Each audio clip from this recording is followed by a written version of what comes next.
es que el quiste y el neumatocele tiene pared delgada, pero la cavidad tiene una pared gruesa.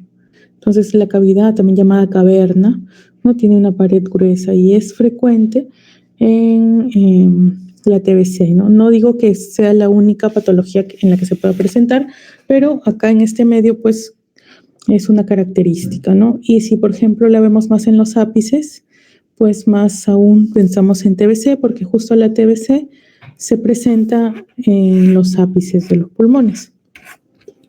Ahora, en cuanto a la patología que aumenta la densidad, la mayoría también de lesiones pulmonares se van a agrupar en estas 4. Ahorita voy a poner el puntero en estas 4.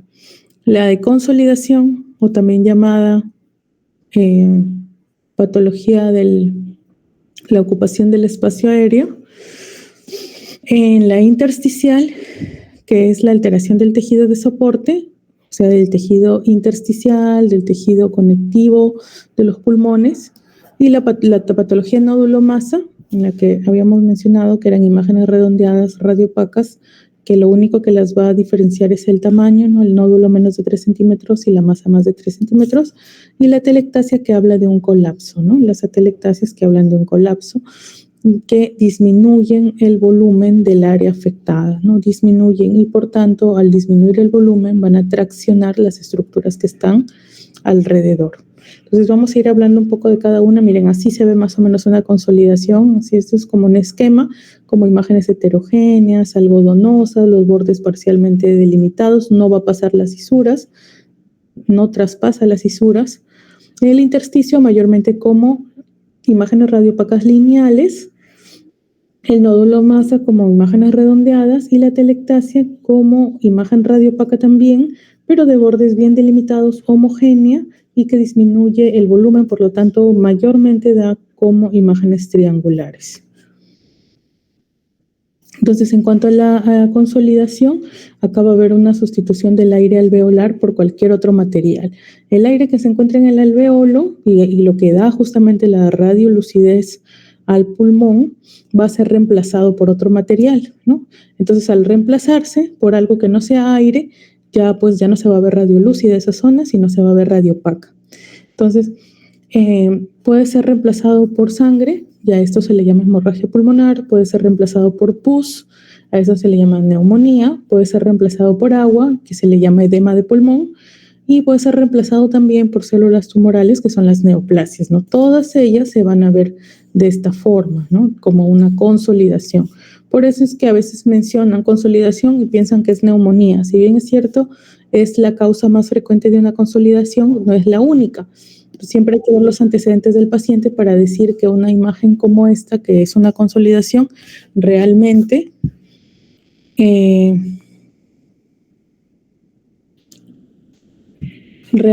pues no necesariamente es una neumonía, sino puede ser otra patología.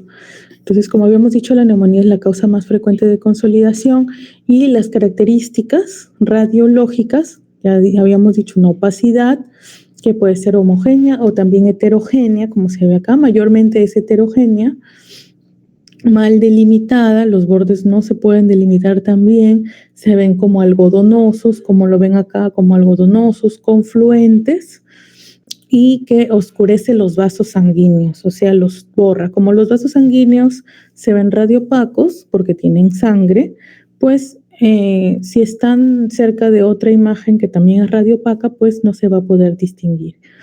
Ahora, puede haber un signo también que se le llama el signo de la silueta, cuando se une pues a otras estructuras que también son radiopacas, como el corazón, como la silueta cardíaca, como el mediastino. Ya vamos a explicar a qué se llama signo de la silueta, y característicamente tiene broncograma aéreo o genera el broncograma aéreo, ¿no? ¿Qué es el broncograma aéreo? Es la presencia de los bronquios aireados, ya saben que el aire es radiolúcido, dentro de la imagen de la consolidación que es radiopaca, ¿no? Por ejemplo, acá, esta área es el bronquio, ¿no? Ya saben, acá está la tráquea, bronquio derecho, bronquio izquierdo, y por acá tenemos las divisiones de los bronquios. Entonces, el bronquio se va a seguir viendo radiolúcido, o sea, oscuro, ¿no? Mientras que el área de consolidación se va a ver radiopaca. Entonces, el bronquio va a permanecer y se va a ver como imágenes con subdivisiones, como raicillas radiolúcidas dentro del área radiopaca. Ya habíamos dicho, ¿no? Llega a cisuras, pero no la traspasa, ¿no? La cisura hace que se delimite la neumonía, la consolidación, y no hay pérdida de volumen, ¿no? Al contrario, cuando hay neumonías cuando hay lesiones de consolidación, como ejemplo neumonías que son muy inflamatorias, que ocasionan demasiado proceso inflamatorio, más bien aumentan el volumen del área afectada. Acá tenemos alguna imagen que habíamos dicho que íbamos a mencionar el signo de la silueta. ¿Qué significa el signo de la silueta? Cuando dos imágenes que son radiopacas se juntan, ¿no? Entonces tenemos que la consolidación es radiopaca, ¿no? Y el corazón es radiopaca. Cuando están juntos, puede que su borde se borre, ¿no? Pero cuando el borde se borra, significa que están contactando una con otra. Y el corazón se encuentra en la zona más anterior. Por lo tanto, si es que el borde cardíaco se borra, indica que la consolidación está anterior, ¿no? Pero si el borde cardíaco no se borra, como en este caso, permanece, la consolidación es posterior porque no está en contacto con el área radiopaca, ¿no? Entonces, el signo de la silueta es positivo cuando sus bordes se borran y aparenta una sola imagen. Y el signo de la silueta es negativo cuando no se borra el borde cardíaco y permanece. Entonces significa que el área de consolidación o que ambas imágenes no están en contacto una con otra, sino están en diferentes planos. Y como se ve acá en la radiografía lateral, si se dan cuenta, esta imagen radiopaca corresponde a la consolidación. Acá está el borde cardíaco, se ve muy bien el borde cardíaco, entonces no hay signo de la silueta. Quiere decir que la consolidación que estamos viendo no está al mismo nivel, entonces no es anterior porque el corazón es anterior, entonces probablemente sea posterior. Y como la vemos acá se encuentra la consolidación justo en la zona posterior. Entonces ese es el concepto de lo que es el signo de la silueta. Un signo de la silueta positivo cuando se borra el borde, y quiere decir que ambas estructuras están en el mismo plano, y el signo de la silueta negativo cuando el borde que se encuentra entre estos no se borra, y significa que no están en el mismo plano, sino que están en una posición más posterior. Acá es lo que llamamos broncograma aéreo. ¿Cómo se ve el broncograma aéreo? ¿No? Porque eso es importante, ¿no? Ya habíamos dicho que broncograma aéreo era un signo típico de consolidación, ¿no? Que no lo íbamos a encontrar ni en la telectasia, ni en los nódulos, ni en la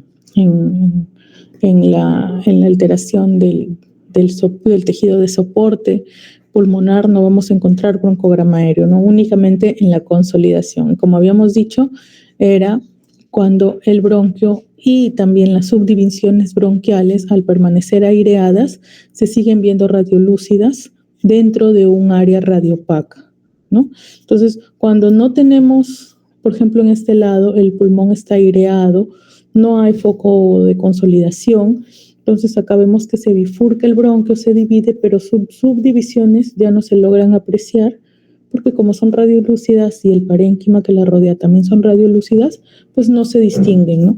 Pero por ejemplo acá y acá, donde toda esta área está consolidada, que toda esta área está radiopaca, algodonosa, bordes heterogéneos igualmente que por acá, ¿cómo sabemos que de verdad se trata de una consolidación?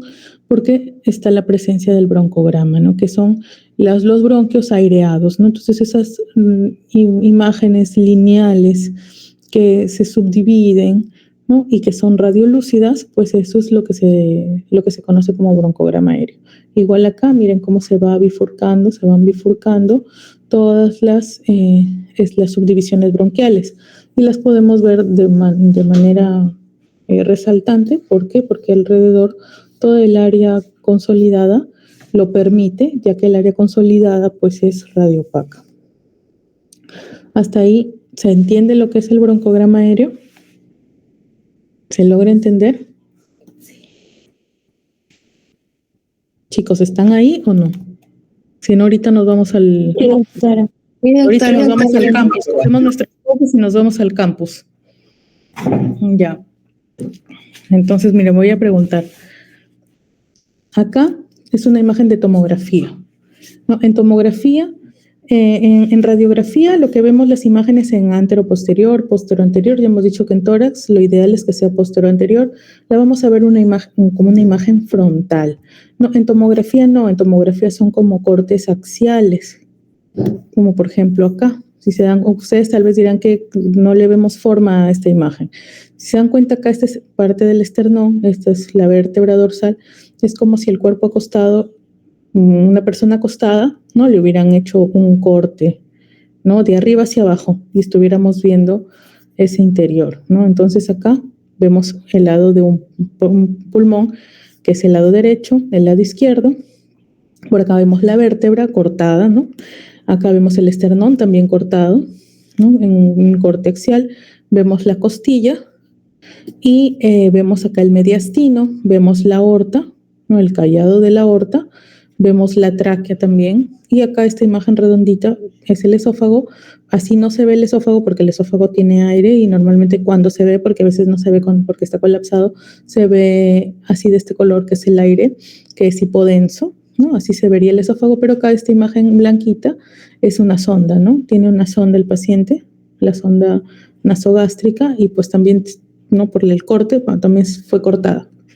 Entonces, si se dan cuenta, este pulmón es diferente al de acá, ¿no? El pulmón izquierdo, ¿no? O en ese corte al menos vemos que está hipodenso, ¿no? Con imágenes más densas que se subdividen, ¿no? Que son los vasos sanguíneos. Normalmente los pulmones en tomografía se van a ver así, hipodensos, o sea, llenos de aire. Igual acá, como habíamos dicho, la tráquea también se ve oscura. ¿Por qué? Porque adentro hay aire, ¿no? Entonces, si nos damos cuenta acá, pues hay un área que está más, la densidad es mayor en comparación de estas zonas, ¿no? En que indica que no está aireado esta zona del parénquima.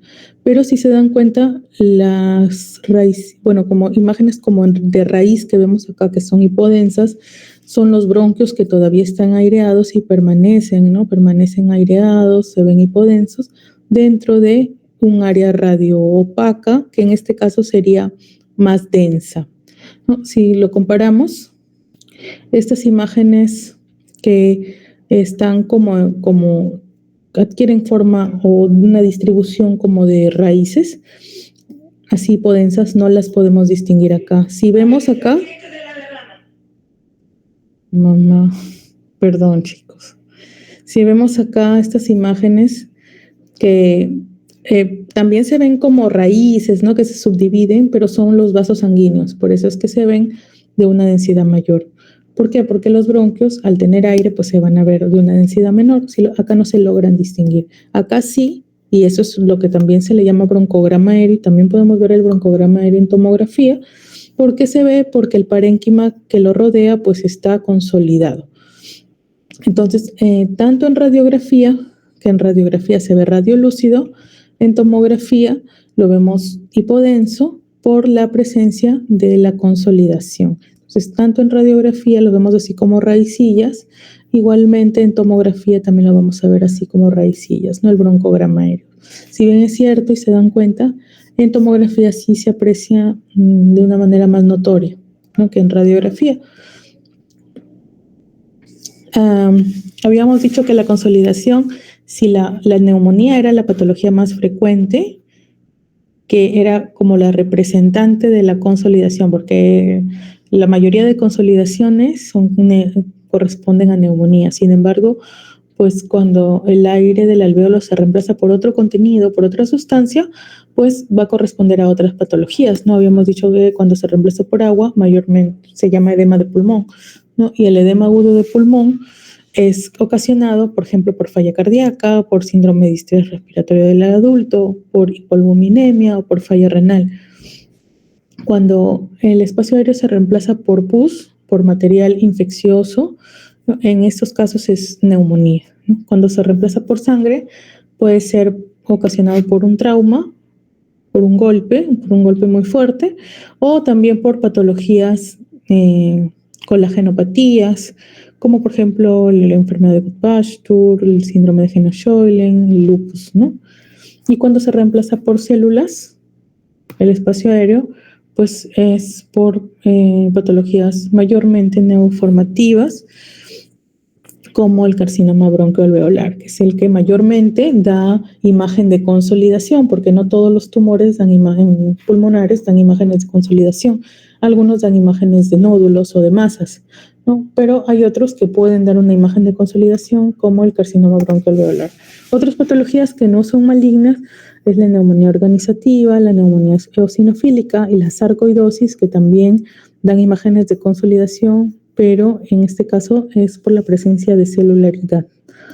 Ahora, si bien es cierto, así podemos dividir las causas, la etiología de las patologías que producen o que generan una imagen de consolidación, el patrón también nos ayuda a distinguir cuál podría ser la causa de la consolidación. Por ejemplo, en el caso del patrón me refiero no al patrón de consolidación como tal, sino a la distribución de las consolidaciones, porque no necesariamente hay una sola consolidación, sino a veces son varias o a veces es difusa y compromete todo el campo pulmonar, ¿no? Entonces, los patrones pues, de distribución de la consolidación puede ser un patrón lobar, un patrón difuso o un patrón multifocal.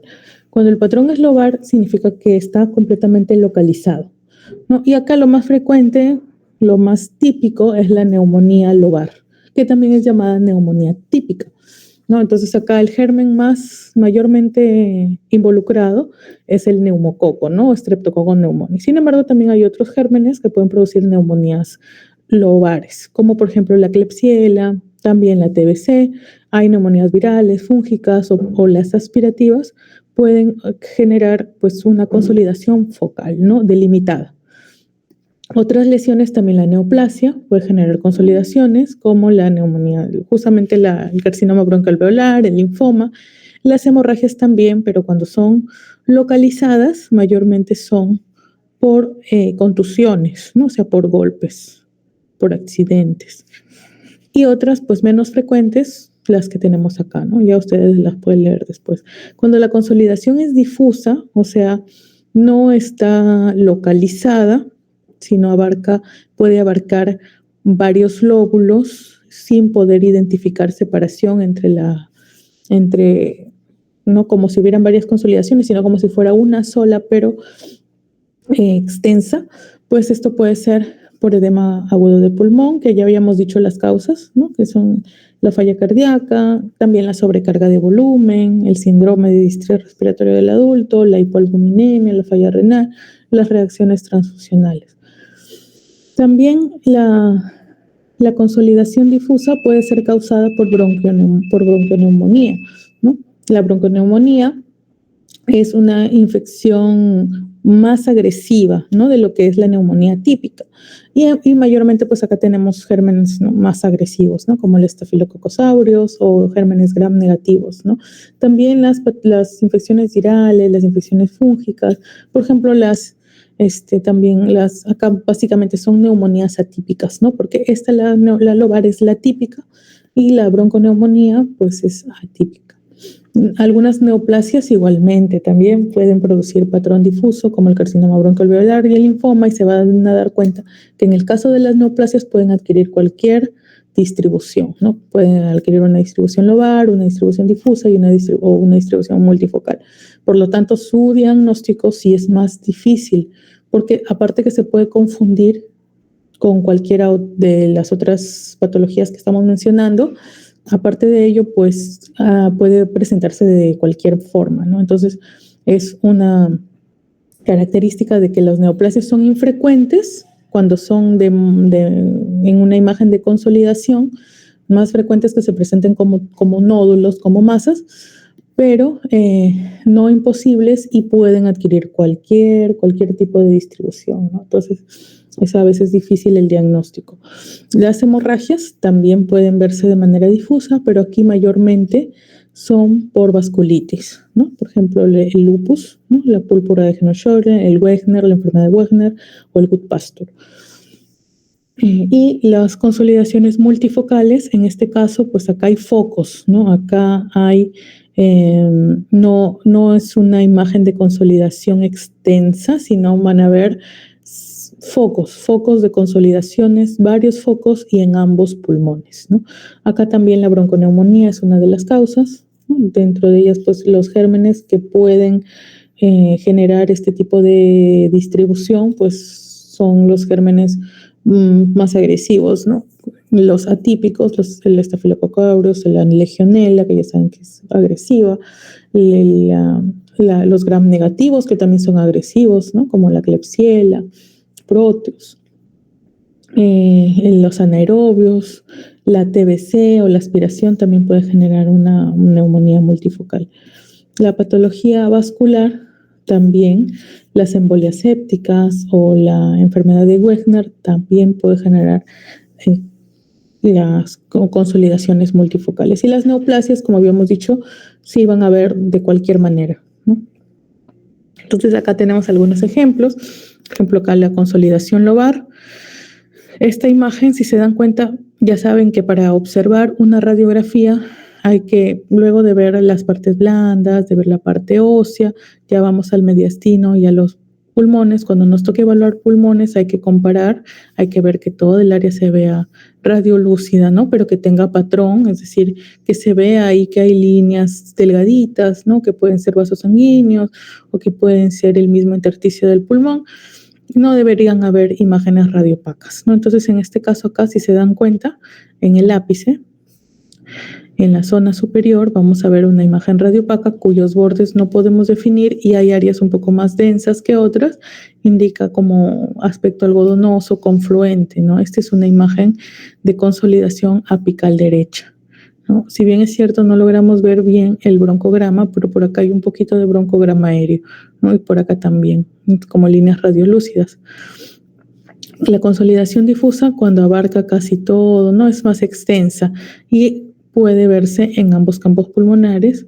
Mayormente estos pacientes, como son extensas las consolidaciones, y ya saben que justamente el espacio aéreo, que es el alveolo y que es lo que está afectado, pues es donde se genera el intercambio gaseoso, se imaginarán que son consolidaciones o que los pacientes pues están en mal estado. ¿Por qué? Porque casi todo el parénquima pues está consolidado.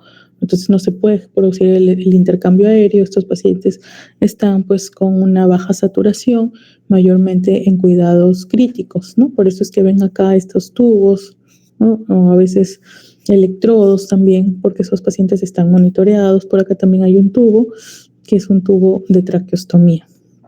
Entonces acá, consolidación difusa puede ser por una bronconeumonía, como habíamos visto en la etiología, o puede ser también por edema agudo de pulmón, ¿no? Entonces, la parte clínica y la forma tal vez, que ya lo vamos a ir viendo, nos van a ir llevando a que el diagnóstico sea uno o sea otro.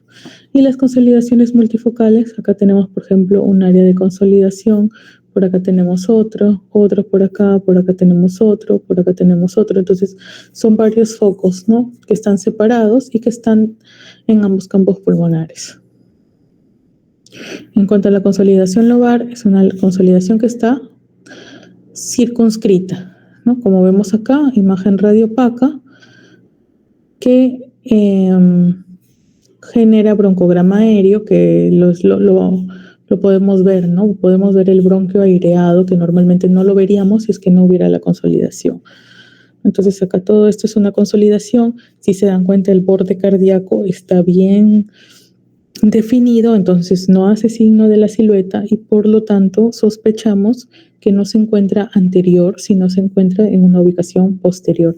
Y acá en la lateral pues se confirma, porque más o menos a esta altura es donde se encuentra el foco de consolidación, ¿no? No está al mismo nivel que la silueta cardíaca, sino está por detrás. Aquí están todas las causas. La neumonía es a la cabeza, la más frecuente por neumococo, ¿no? Pero hay otras, la neoplasia, la hemorragia y otras más infrecuentes.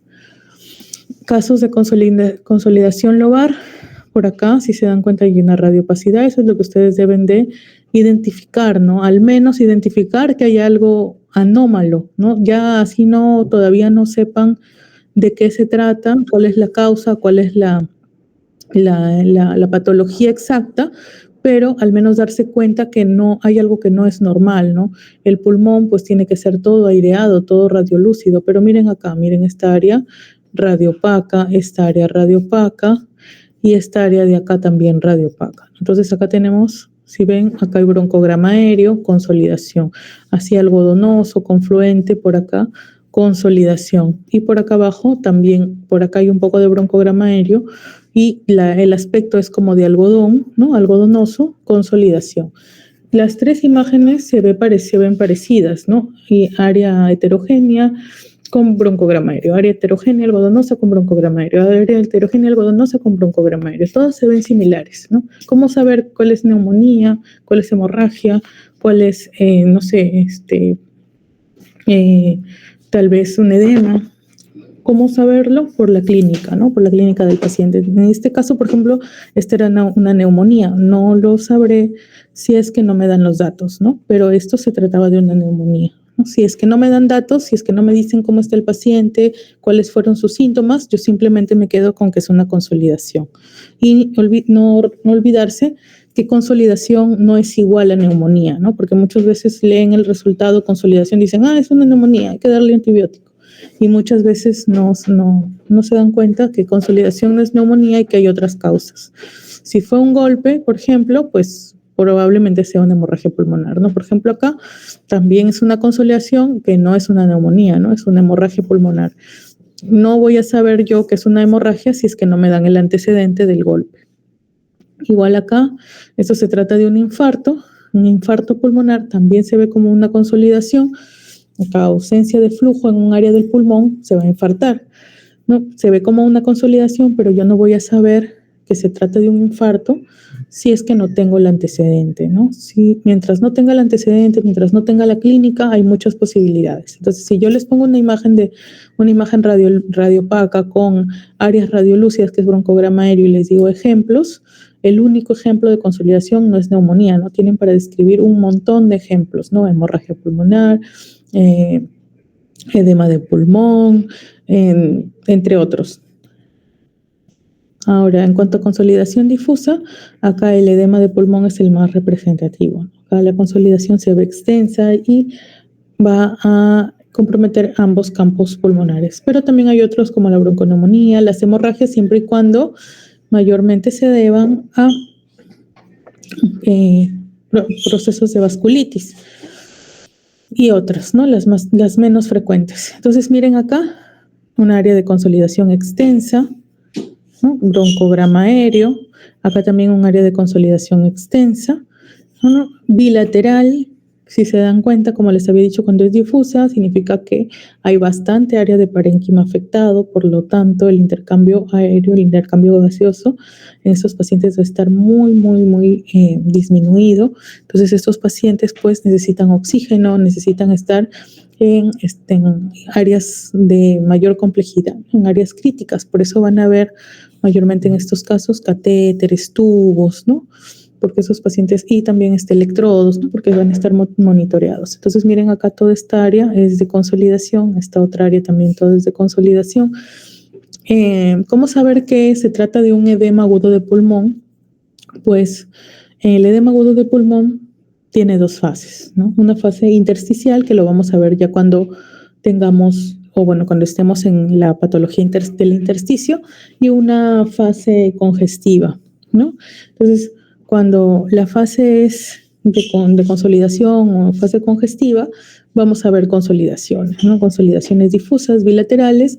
Lo típico es que sean centrales, ¿no? Que estén alrededor de los cilios, no que no afecten las zonas apicales y la periferia tampoco esté tan afectada, que el mayor compromiso sea central, ¿no? Entonces, así es como nosotros nos damos cuenta que se trata de un proceso congestivo, ¿no? O un proceso de edema agudo de pulmón. Entonces, una consolidación bilateral hiperiliar, o sea, central, Y bueno, el broncograma aéreo, que lo vamos a encontrar en ambas zonas de consolidación. Y pues una de las causas, ¿no?, del edema agudo de pulmón es la falla cardíaca, ¿no? El edema agudo de pulmón cardiogénico. Cuando es cardiogénico, pues también ustedes se darán cuenta que el corazón está aumentado de tamaño, ¿no? Hay cardiomegalia.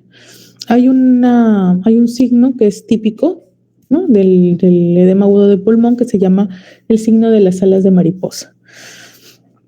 ¿Por qué se llama así? Porque la consolidación, ¿no?, es mayormente central y da como unas imágenes de alas, ¿no?, en ambos lados. Por eso se le llama alas de mariposa, y no se olviden de ese signo.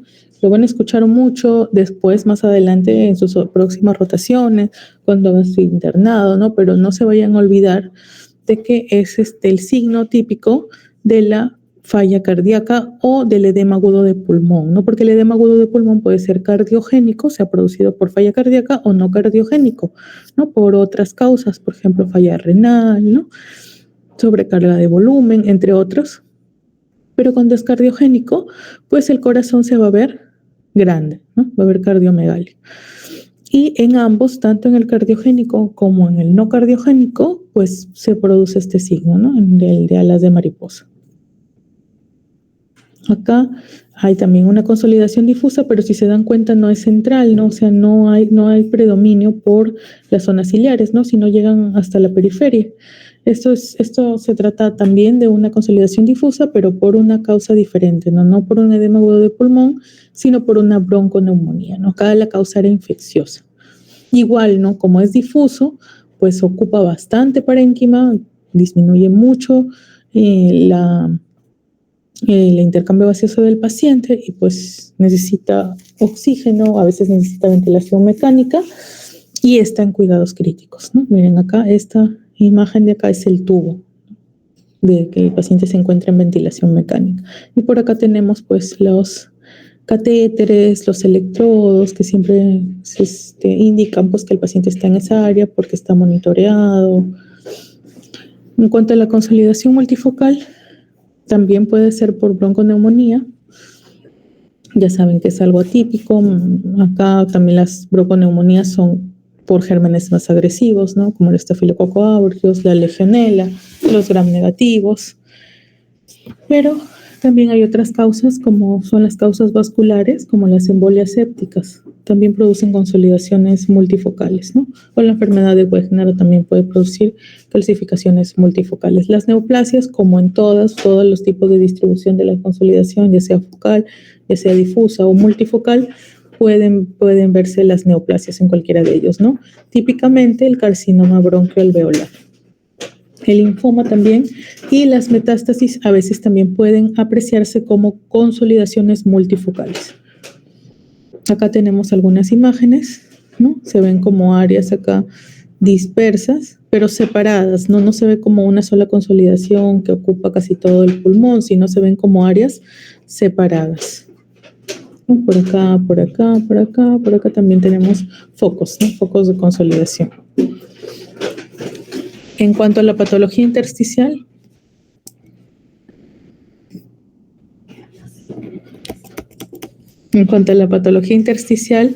tenemos acá la alteración de lo que es el tejido de soporte. Chicos, ¿me están escuchando? Disculpen.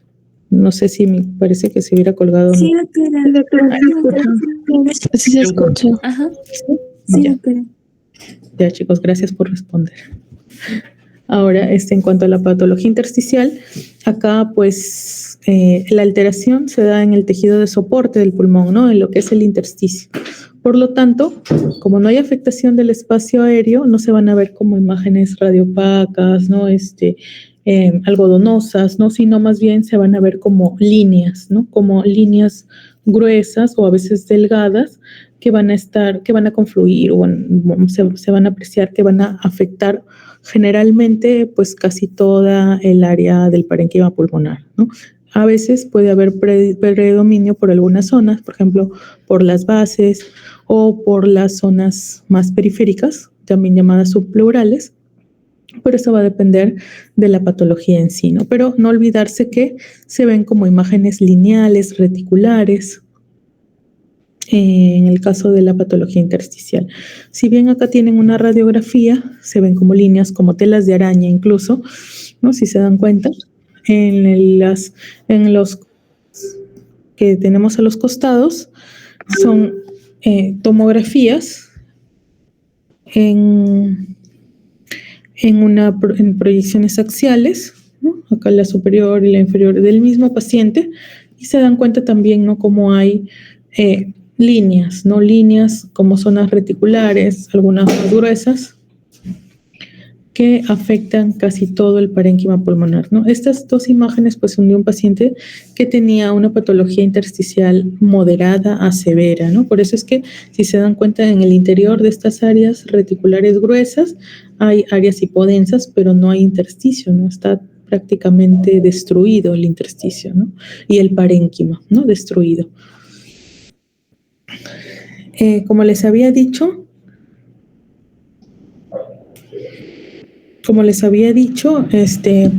en cuanto al edema agudo de pulmón, puede tener pues dos fases, ¿no? Tiene dos fases, una fase intersticial y una fase de consolidación, ¿no? O una fase congestiva. En la fase intersticial es la primera fase, y acá pues al no verse las consolidaciones como tal, puede a veces ser un poco difícil de hacer el diagnóstico, ¿no? Pero en esta primera fase, es la fase intersticial, lo que está alterado, como su nombre lo indica, es el intersticio, ¿no? Se van a ver como áreas reticulares, como áreas lineales, y típicamente vamos a tener a las famosas líneas de Kerley, o también llamadas, bueno, las líneas B de Kerley, que son las más frecuentes. Hay otras líneas más, como las líneas A, las líneas B de Kerley, pero las que ustedes, quisiera yo que reconozcan y que aprendan y que las sepan, pues, no distinguir, son las líneas B de Kerley, ¿no? Son típicas en la fase intersticial del edema agudo de pulmón, ¿no? Entonces, ¿cómo se ven? Si bien es cierto, si se dan cuenta, acá tenemos dos imágenes. En la primera vemos un área radiolúcida del parénquima pulmonar. Esto es lo normal. Pero en la segunda vemos, aparte, como que el intersticio estuviera acentuado, porque se ven como imágenes reticulares. Acá en la periferia vamos a ver líneas horizontales que van a estar bien pegadas a la pleura, ¿no? Entonces, esas son las famosas líneas B de Kerley, que normalmente, como lo vemos acá, no lo vamos a apreciar, ¿no? Normalmente no las apreciamos. Entonces, si tenemos un paciente que está con dificultad respiratoria, con la sospecha que tenemos de que está haciendo un edema agudo de pulmón, pero todavía no se aprecian las consolidaciones, hay que justamente buscar la periferia, ¿no? Si vemos estas líneas, ¿no?, estas líneas horizontales pegaditas a la pleura, pues son las líneas B de Kerley, entonces ya nos indica que hay un edema agudo de pulmón que ya se está instaurando, ¿no? Pero todavía está en la primera fase. Ahora, otros ejemplos de alteraciones intersticiales, pues es la conocida y la frecuente fibrosis pulmonar. En la fibrosis pulmonar se ven, pues, ¿no?, alteraciones en el intersticio, se aprecian áreas lineales también difusas, ¿no? Pero mayormente comprometen lo que son las zonas periféricas y las bases, ¿no? O sea, las áreas subpleurales y las bases, ¿no? Son las zonas más comprometidas. Sin embargo, como les digo, la alteración en sí es difusa, ¿no? Es difusa. Para poder diagnosticar adecuadamente esta patología, sí es necesario hacer uso, ¿no?, para ver al menos el grado, ¿no?, hacer uso de la tomografía, ¿no? Si bien es cierto, la podemos ver en una radiografía, pero para saber con mayor exactitud el grado es necesario la tomografía, ¿ya? Y mucho mejor si es la tomografía de alta resolución, ¿no? Ahí, en el caso de patología pulmonar, uno puede hacer uso de lo que es la llamada TACAR, ¿no? TACAR, o tomografía de alta resolución. Acá los cortes, ¿no?, porque en tomografía se usan cortes, son mucho más delgados, son milimétricos, son mucho más, el espacio es mucho menor entre corte y corte, entonces la resolución de esta tomografía es muy alta, ¿no? Entonces el intersticio, que es el tejido de soporte y que y que es difícil realmente de apreciarlo o de valorarlo en una tomografía común. En una tomografía de alta resolución se puede ver mucho mejor. También hay patologías infecciosas que no generan consolidación y son las famosas neumonías intersticiales, ¿no? Generan patrones reticulares, ¿no? Patrones lineales, son difusos y afectan todo el campo pulmonar. Estas patologías, estas neumonías son las atípicas, ¿no? Las virales, las neumonías por micoplasma, las llamadas neumonías atípicas y por neumocistis también, ¿no? Por neumocistis Giroveshi, que se dan en pacientes inmunodeprimidos, ¿no? Entonces, la neumonía como tal no solamente se va a apreciar como una consolidación, sino también se puede apreciar como alteración intersticial difusa.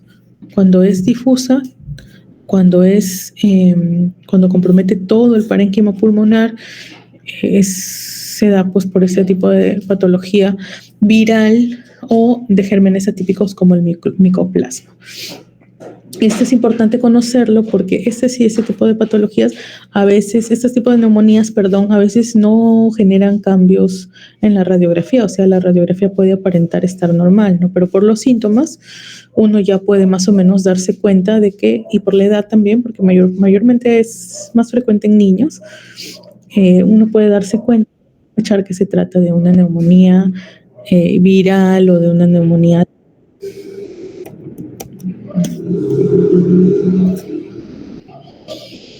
Entonces eso fue en cuanto tanto a consolidación como a patología intersticial, o sea, ahí tenemos dos. Ahora, en cuanto a atelectasia, ya también genera incremento de la densidad, o sea, una radioopacidad, ¿no? La atelectasia es también conocida como colapso pulmonar, ¿no? Acá es cuando el aire del pulmón disminuye, desaparece incluso y queda pues completamente colapsado. Y esto va a generar que haya una pérdida de volumen de toda esa área pulmonar.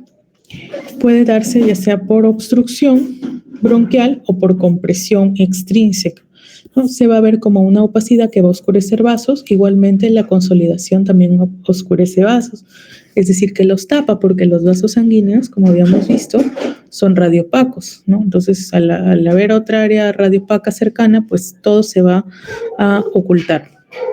Pero la diferencia es que no hay broncograma aéreo, ¿no? Acá no hay broncograma aéreo y pues el volumen se va a ver disminuido, se va a ver como un área radiopaca homogénea, a diferencia que la consolidación es más heterogénea, de aspecto confluente, de aspecto algodonoso. Acá no, acá toda la radiopacidad se va a ver homogénea y los bordes van a ser delimitados, ¿no? Sus bordes se van a definir. Muchas veces se aprecian como imágenes triangulares. Las causas pueden ser por resorción, o sea, obstrucción bronquial, por ejemplo, un tumor, un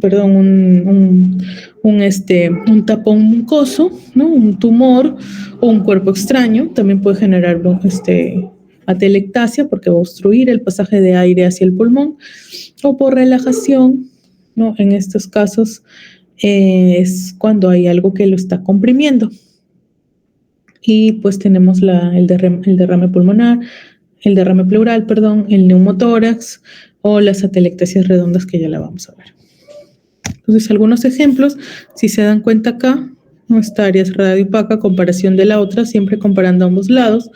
Esta área es radiopaca, homogénea, y acá el borde está bien delimitado. Esto justamente es la cisura, pero la cisura se ha desplazado hacia arriba, ¿no? Ya cuando hay desplazamiento de cisuras, también ya sospechamos de que se trata de una atelectasia. Otros ejemplos, por acá, si bien es cierto en la anteroposterior no se ve, pero en la lateral, miren esta imagen triangular, ¿no? Indica la atelectasia. Por acá tenemos la atelectasia también, y en tomografía se ve de esta forma, ¿no? Como una imagen triangular. Acá también.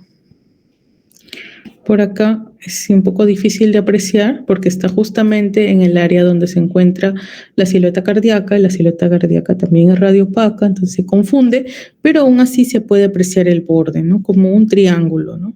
Acá tenemos otra atelectasia. Y a veces hay atelectasias totales, o sea, colapso total del pulmón. Todo el pulmón se va a colapsar, se va a desinflar como si fuera un globo, así se desinfla por completo. En estos casos se ve también toda una radiopacidad, ¿no? Una radiopacidad completamente homogénea que ocupa todo el campo pulmonar. Acá vamos a tener otra imagen. Cuando veamos derrame pleural, vamos a ver que cuando hay derrame pleural masivo, también se va a ver igualito, ¿no? Una opacidad que ocupa todo el campo pulmonar. La diferencia es que en la atelectasia hay disminución de volumen, por lo tanto, pues la tráquea que se encuentra acá se va a desviar hacia el lado de la lesión, mientras que en el derrame pleural hay aumento de volumen y más bien la tráquea va a estar empujada hacia el otro lado. Entonces no se olviden que para distinguirla entre una atelectasia total de un derrame pleural masivo, pues hay que ver la tráquea, ¿no? Hacia dónde está desviada, ¿no? Si está desviada hacia el lado de la lesión, atelectasia; si está desviada hacia el lado contralateral, es un derrame pleural.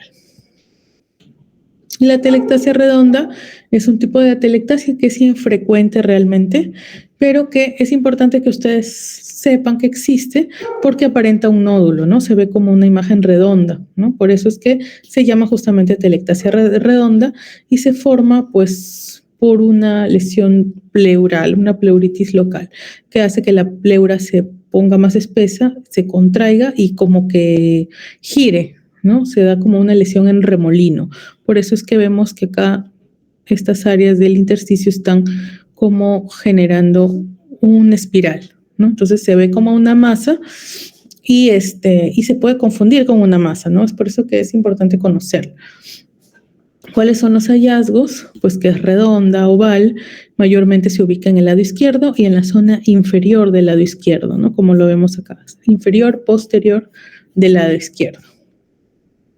Y van a tener una imagen como curva, ¿no? Una imagen curvilínea, como una espiral.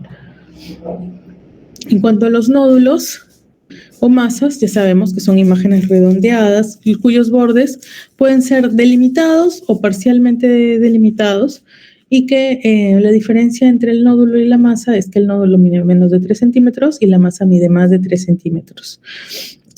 Pueden ser únicos o pueden ser múltiples. Cuando el nódulo es único, pues se le puede denominar nódulo pulmonar solitario, pero para que tenga esta denominación como nódulo pulmonar solitario, requiere pues que se cumplan algunas características o algunos hallazgos, ¿no? Que el nódulo esté rodeado completamente de aire, o sea que alrededor se vea toda una imagen radiolúcida, que no va a tocar ni el ilio ni el mediastino, ni que hayan adenopatías ni atelectasias asociadas, ¿no? Solamente así podemos denominar a un nódulo, cuando es único, nódulo pulmonar solitario. El más frecuente es el granuloma, que es una lesión benigna, y es la de mayor frecuencia, ¿no? Es una lesión benigna. Hay otras, como los carcinomas, ¿no? Los carcinomas bronquiales, las metástasis también se ven como nódulos, los amartomas, y otras más raras, ¿no? Una impactación mucosa, un absceso, una bula infectada, ¿no? Porque la bula también es una imagen que contiene aire, ¿no? Entonces está dentro de las imágenes radiolúcidas, pero cuando está infectada, su interior, que debe estar, pues, lleno de aire, pues se reemplaza por contenido inflamatorio y aparenta un nódulo, ¿no? Hematomas, infartos, nódulos reumatoideos, granuloma de Wegener, carcinoides, el granuloma por una sarcoidosis, malformaciones arteriovenosas. Esas ya son nódulos, pero que son mucho más infrecuentes. Ahora, cuando son múltiples, acá la causa más frecuente de múltiples nódulos sí es algo malo, ¿no? Sí es algo maligno. Lo más frecuente es que se deba a una neoplasia metastásica, ¿no? A metástasis. Los metástasis que mayormente generan nódulos múltiples en los pulmones son las metástasis renales, ¿no? Gastrointestinales, el melanoma, el testículo, ¿no? El seminoma, que es un tumor testicular, y los sarcomas generan estos nódulos múltiples en ambos campos pulmonares.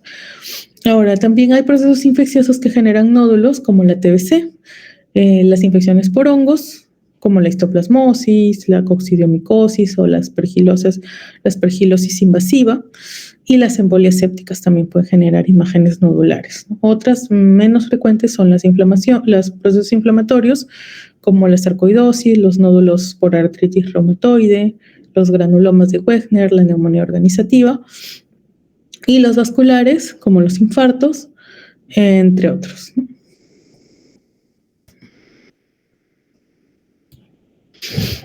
Ahora, las imágenes radiolúcidas, acá vemos, ¿no?, una imagen radiolúcida que ese ya es el otro grupo, ¿no? El otro grupo, ya hemos visto los que aumentan la densidad, los 4 patrones, ¿no? Consolidación, patrón intersticial, patrón nódulo masa, patrón atelectasia, y pues en el otro grupo que están las imágenes radiolúcidas, pues tenemos las cavitaciones, ¿no? Habíamos dicho una cavitación genera pared gruesa, ¿no? Y el centro es radiolúcido. Como lo ven acá, radiolúcido y de pared gruesa es una cavitación, una caverna, ¿no? Mayormente cuando está en los ápices, pensamos acá al menos en nuestro país, pues en tuberculosis, ¿no? Miren acá, después del tratamiento desaparece.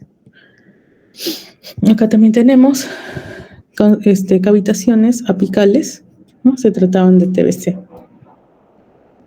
Por acá, ¿no? Nódulos que en este caso no fue TBC, son un infarto pulmonar que se ve como una imagen radiopaca triangular también, pero que no disminuye el volumen.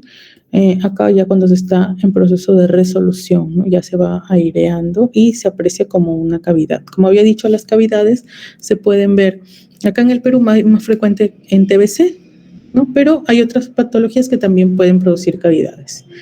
Ahora, los neumatoceles, los quistes pulmonares, se van a apreciar también como imágenes radiolúcidas, pero de pared delgada, ¿no? La pared es fina.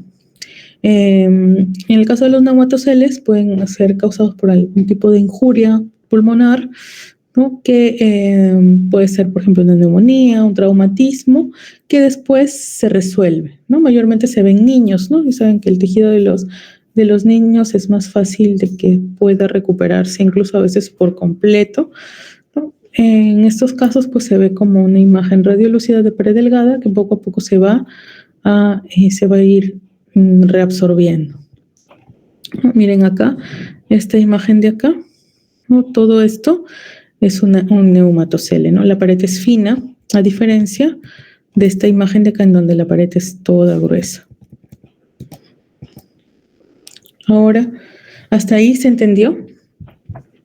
¿Alguna pregunta? Chicos, ¿alguna pregunta?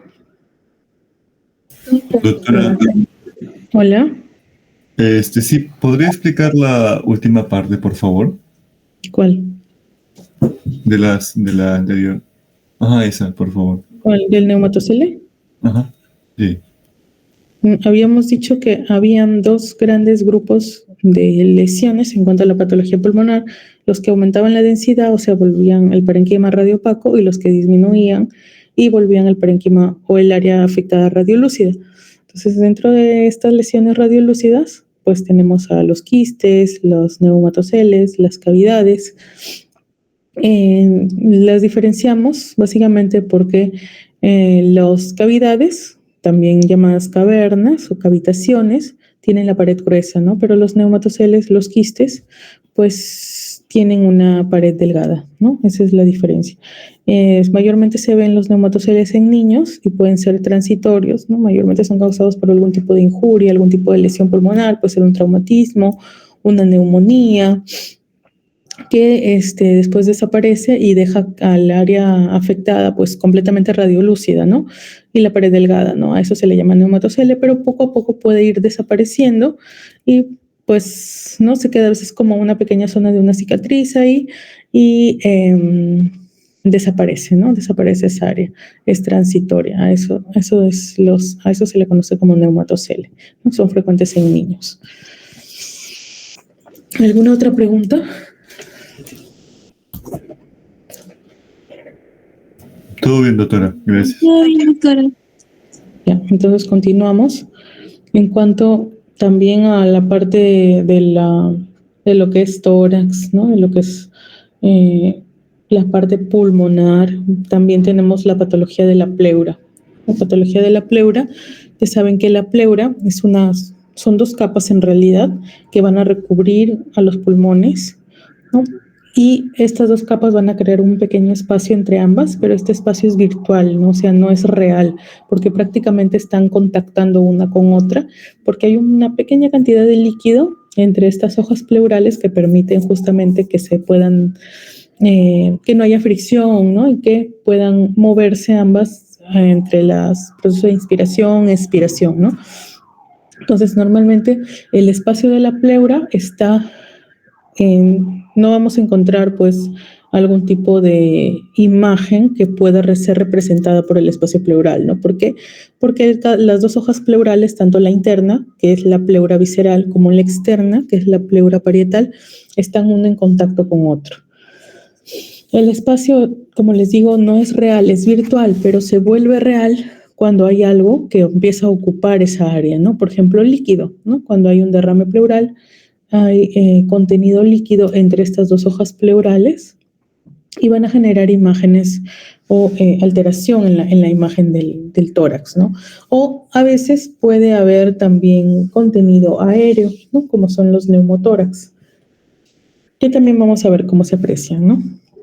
Entonces, en cuanto a la patología de la pleura, ya habíamos hablado un poco de la anatomía, ¿no? Que son dos hojas. Una hoja es la pleura visceral, que está en contacto con el parénquima, la interna, y la otra es la pleura parietal, que está más externa y que está contactando con la pared. Dentro de lo que son la patología tenemos varios tipos, ¿no? La ocupación del espacio en sí, habíamos dicho, ¿no? Del derrame pleural, puede ser a su vez exudado o puede ser trasudado. ¿No? Para decir si es exudado o trasudado realmente no es posible por imagen, ¿no? Esto ya se puede saber si se trata de un exudado o un trasudado por análisis de líquido, ¿no? A su vez, este derrame puede estar libre o puede estar loculado. También puede haber aire en el espacio pleural y a esto se le conoce como neumotórax, ¿no? Puede ser a su vez espontáneo, traumático o iatrógeno, ¿no? Cuando, por ejemplo, se ha realizado un procedimiento médico y se ha lesionado la pleura, ¿no? También puede haber hidroneumotórax, es decir, tanto líquido como aire en el espacio pleural, ¿no? Pero esto sí, la mayor cantidad de veces es iatrogénico. Otras patologías de la pleura son, por ejemplo, los engrosamientos, que pueden ser localizados o difusos, y los tumores, ¿no? También hay tumores pleurales. Estos pueden ser benignos o pueden ser malignos, ¿no? Dentro de los benignos, mayormente tenemos al lipoma, son raros en realidad, la esplenosis o el tumor fibroso localizado de la pleura, que es muy infrecuente, pero es propio de la pleura. Ahora, también hay malignos, ¿no? Dentro de ellos puede ser primario de la pleura, o sea, que nazca en la pleura el tumor, ya esto es pues, el mesotelioma, así se le conoce, y hay otras que lesiones pleurales tumorales secundarias, ¿no? O sea, metastásicas, ¿no? Las metástasis también pueden afectar a la pleura. Siendo las metástasis las más frecuentes entre las patologías tumorales propias de la pleura. Ahora, en cuanto a derrame pleural, hay que saber que en la radiografía lo vamos a poder apreciar porque cuando un paciente tiene derrame pleural y se toma una radiografía, ya sabemos que mayormente el paciente va a estar de pie y en posición posterior-anterior. Cuando el paciente está de pie, ya saben que el líquido tiende a bajar, ¿no? Se posiciona en la base. Entonces, por eso es que llega a verse una opacidad en la base del pulmón y va a obturar el ángulo costofrénico. El ángulo costofrénico normalmente es agudo, ¿no? Este es el ángulo costofrénico derecho. Acá no lo vemos porque está obturado por el derrame pleural, ¿no? Entonces se obtura, lo tapa y se ve una línea, una imagen curva, ¿no? Que se le denomina como el signo del menisco, ¿no? El signo del menisco es propio del derrame pleural. Se le conoce ya sea como signo del menisco o como línea de Damasou. Para que se pueda obturar el seno costofrénico en una radiografía póstero-anterior o en una radiografía frontal, tiene que haber ya cierta cantidad de líquido en el espacio pleural, ¿no? Porque cuando es muy, muy pequeña la cantidad de líquido, no se obtura y no se puede apreciar. Entonces, para que se obture y se pueda apreciar la opacidad, tienen que haber ya por lo menos 200 centímetros cúbicos de líquido. Entonces, si ustedes ven que el ángulo costofrénico está obturado y está la línea de Damasou, pues ya tienen que saber que hay más de 200 mililitros de líquido en ese espacio pleural. Si uno toma la radiografía lateral, los senos costofrénicos que se borran primero son los posteriores, ¿no? Entonces, cuando se borran los posteriores, como estos están más en declive, están más inferiores, estos sí se pueden borrar con menos cantidad de líquido, ¿no? Con 75 centímetros cúbicos ya se pueden borrar, ¿no? Y hay otra proyección en la que se ve mucho más, con menos cantidad, y es la proyección en decúbito lateral, ¿no? Pero esta casi no se usa. Y cuando tenemos el derrame pleural, pues para evaluar la cantidad, ya con mayor exactitud, utilizamos la ecografía. Si bien es cierto, la ecografía, habíamos dicho que cuando hay aire, pues no permite la evaluación, por eso es que el pulmón en sí, el parénquima pulmonar, no se puede apreciar también por ecografía. El líquido sí, ¿no? Entonces, cuando hay derrame pleural, sí vamos a poder apreciarlo por ecografía sin poder valorar el resto del pulmón, pero al menos el líquido sí lo vamos a apreciar, vamos a ver las características, ¿no? Del líquido, si es que, por ejemplo, es un líquido completamente anecogénico, o si es turbio, o si tiene septos o tabiques, o si tiene áreas tumorales, ¿no? Entonces, eso sí lo vamos a saber. Y aparte, vamos a poder ver la cantidad, ¿no? La cantidad de líquido, que es la que está, que está comprometiendo el espacio pleural, ¿no? ¿Y para qué nos sirve saber la cantidad de líquido? Pues para saber si lo podemos sacar, ¿no? Si podemos drenar ese líquido. Y para ver qué tanto volumen hay que pueda ocasionar, pues, la dificultad respiratoria del paciente. También podemos encontrar que como el líquido se encuentra en la zona pleural, y en las cisuras también están recubiertas por pleura, también podemos encontrar líquido que se acumule en estas cisuras, ¿no? En este caso, por ejemplo, vemos acá la cisura mayor y la vamos a encontrar un poco engrosada, un poco radiopaca, y en la lateral, miren, se aprecia como una imagen de lente, ¿no? De lente biconvexo, toda radiopaca, y quiere decir que hay líquido justamente atrapado en la cisura, ¿no? Igual acá tenemos otro signo, que es el signo de la espina, ¿no? Porque si bien se dan cuenta, acá está todo radiopaco, el seno costofrénico, que lo vemos acá como un ángulo agudo, acá no lo vemos, vemos la línea de Damasou, o también llamado el signo del menisco, pero acá aparte ha ingresado un poco de líquido a lo que es la cisura menor, ¿no? Entonces, al ingresar un poco de líquido acá, ya se aprecia como este signo, ¿no? El signo de la espina. Acá vemos otro, derrame pleural también. En este caso no se observa el característico signo del menisco. Se ve como un área un poco más recta, ¿no? Ligeramente más recta.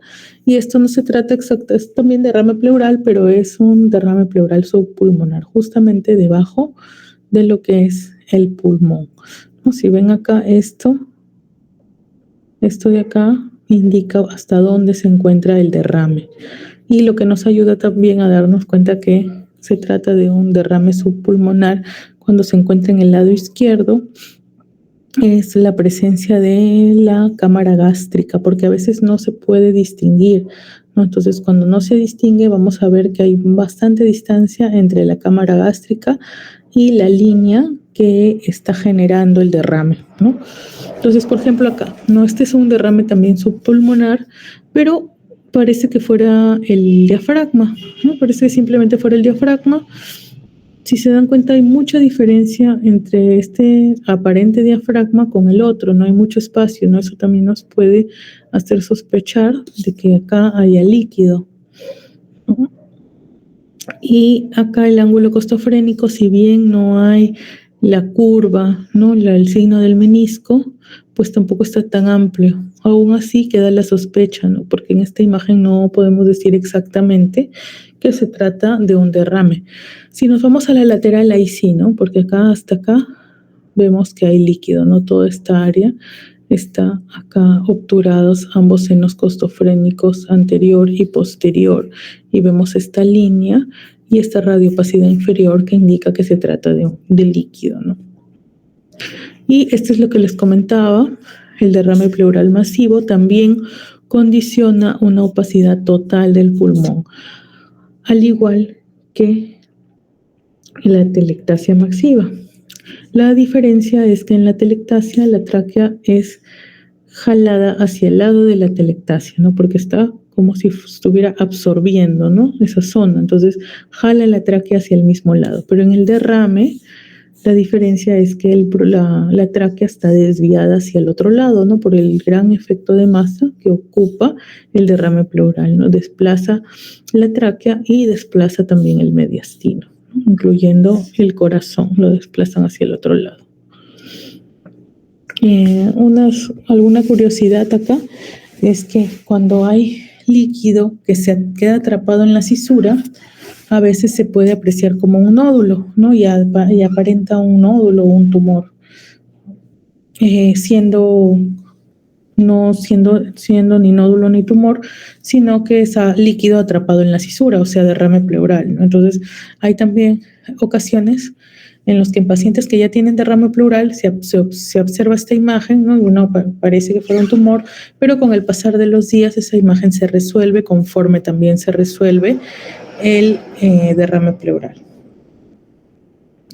En cuanto al neumotórax, acá el neumotórax es un poco más difícil de evaluar porque ya no se ve radiopaco, ¿no? El neumotórax es aire dentro del espacio pleural y al ser aire, pues el aire se ve radiolúcido, ¿no? Y se va a confundir con el resto del parénquima del pulmón.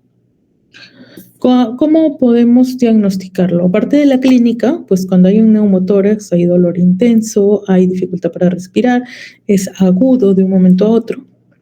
Aparte de eso, o a veces hay, por ejemplo, lesiones, ¿no? Como por ejemplo, lesiones por arma blanca o por bala o por de repente accidentes. Entonces, en esos casos, pues uno sospecha de un neumotórax.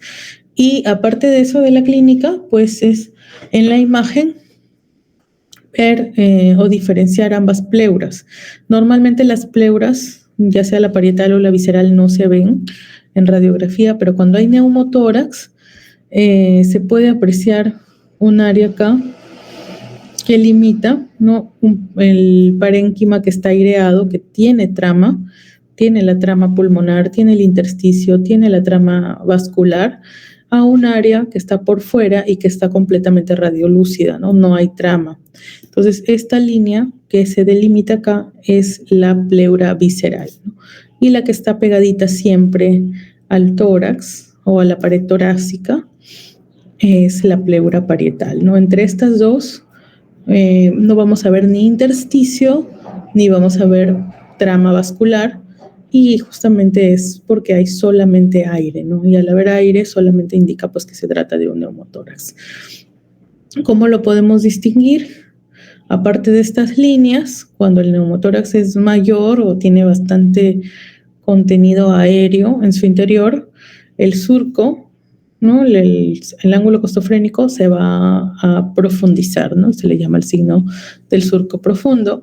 También cuando es más extenso se va a ver muy radiolúcido, ¿no? Comparándolo con el otro hemitórax, y por eso es que cuando la placa también está rotada en un paciente que no tiene neumotórax, a veces hace pensar que hay un neumotórax y no lo hay, ¿no? Pero en este caso, pues del neumotórax la placa está central y aún así se va a apreciar que un área o un pulmón se va a ver mucho más radiolúcido que el otro, ¿no? El que se ve más radiolúcido, o sea, más negro, es justamente el que va a estar afectado por el neumotórax.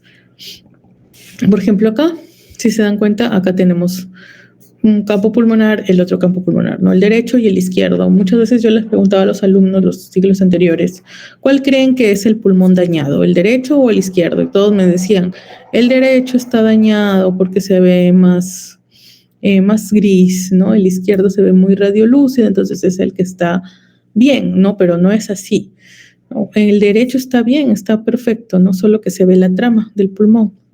El izquierdo está demasiado radiolúcido, más bien, ¿no? No es normal, no hay trama, no hay vasos sanguíneos. Entonces, todo esto es el neumotórax, ¿no? En este caso sí hay un neumotórax masivo, ¿no? Es un neumotórax completo. ¿Dónde está el pulmón acá? Porque todo lo que se ve, lo radiolúcido, es el espacio pleural, ¿no? ¿Dónde está el pulmón? El pulmón es esto, ¿no? Está ahí colapsado como si fuera un globito desinflado, ¿no? Ese es el pulmón. Acá, este es de un niño, un recién nacido. Si se dan cuenta, pues esto nada más es el pulmón que está colapsado y acá también es el pulmón y el resto que es radiolúcido hasta acá abajo son los neumotórax, ¿no? Son neumotórax masivos y bilaterales. Entonces, en este caso ya el niño pues está en una situación de mucha gravedad. Incluso los semidiafragmas, que normalmente tienen una concavidad superior, pues están invertidos, ¿no? ¿Por qué? Porque hay tanto aire en el espacio pleural que se llegan a invertir los hemidiafragmas, ¿no? Y eso es mucho más grave todavía. El hidroneumotórax es la presencia tanto de aire como líquido en el espacio pleural. Aquí vamos a apreciar la presencia de tanto un área radiolúcida como un área radiopaca, pero lo típico, o para darnos cuenta, es que van a generar una línea, ¿no? Una línea horizontal bien marcada, como la vemos acá, ¿no? Parece un derrame, sí, pero no genera el ángulo tampoco. Hay una línea muy marcada, como parece que estuviera incluso trazado con una regla, ¿no? Si se dan cuenta. Cuando ven así una radiopacidad que se ve muy marcada, como si fuera muy horizontal, ahí piensen en hidroneumotórax. Hay tanto aire como líquido, ¿no? Este de acá es la pleura visceral del pulmón y esta es la pleura parietal y todo esto está con aire y lo de abajo es líquido, ¿no? Igualmente acá se ve mucho mejor la línea. Esta línea es la pleura visceral, ¿no? Y por fuera tenemos la pleura parietal. Y acá está todo esto que está con líquido, ¿no? Hidroneumotórax. Igualmente por acá, mira, toda esa radiolucidez se ve muy diferentes. El pulmón derecho, no sé, el pulmón izquierdo se ve mucho más radiolúcido que el derecho, pero acá tenemos una línea muy horizontal, ¿no? Acá hay tanto líquido como aire, ¿no? Es un hidroneumotórax. Igualmente acá, mayor radiolucidez que en el otro lado, no hay trama y acá hay una línea horizontal marcada, ¿no? Como si estuviera trazada con regla. Entonces esto también es un hidroneumotórax. El mediastino ya lo vamos a exponer con sus compañeros. ¿Hasta aquí alguna pregunta? No, todo claro. ¿Todo claro? Sí. Ya. A ver, pero no puedo salir. Se ha colgado, creo. Acá vamos a ver algunas imágenes para que ustedes puedan reconocer. Yo espero que me respondan. La verdad quisiera salir para poder preguntarles uno por uno, pero tienen suerte, no puedo salir, no sé por qué. Así que yo espero que solamente abran su micrófono los que deseen participar y comenten, ¿no? ¿Qué patología creen que es la que está afectando a estos pacientes, ¿no? Por ejemplo, acá, ¿no? Alguien que me pueda decir, no necesariamente la patología, sino qué le parece de extraño en esa radiografía, o tal vez crea que es una radiografía normal. A ver, alguien que quiera participar.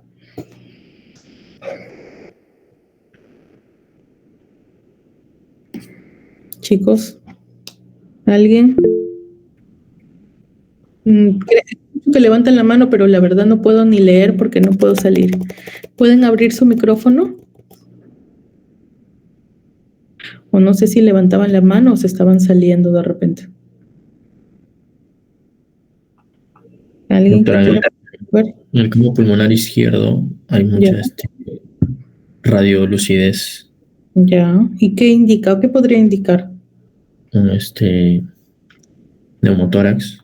Ajá, un neumotórax, ¿no? Por ejemplo, ya su compañero ya hizo el diagnóstico prácticamente, ¿no? Entonces, si ven acá, en el campo pulmonar derecho tiene trama y el campo pulmonar izquierdo está demasiado radiolúcido, ¿no? Está acá el seno costofrénico izquierdo está muy profundo y hay una radiolucidez muy homogénea que no es normal, ¿no? No hay vasos sanguíneos, no hay trama intersticial, ¿no? Este es un neumotórax, ¿no? Un neumotórax atención inclusive, porque todo el campo pulmonar está comprometido, ¿no? Y acá se encuentra el pulmón, ¿no? El pulmón colapsado está acá, ¿no? El pulmón que está reducido de tamaño, ¿no? Porque esto es prácticamente una atelectasia total, ¿no? Acá, causada justamente por la presencia de un neumotórax, ¿no? Se le llama por relajación, atelectasia por relajación o por compresión extrínseca, ¿no? Por el neumotórax. Ahora, Doctora, ¿sí? Antes que pase al anterior, una pregunta, allí en la parte del campo pulmonar izquierdo, pero en la parte superior, como una radiopacidad también, ¿eso vendría a ser las escápulas? Esas son las escápulas, sí. Okay. Acá. Lo que pasa es que como este paciente está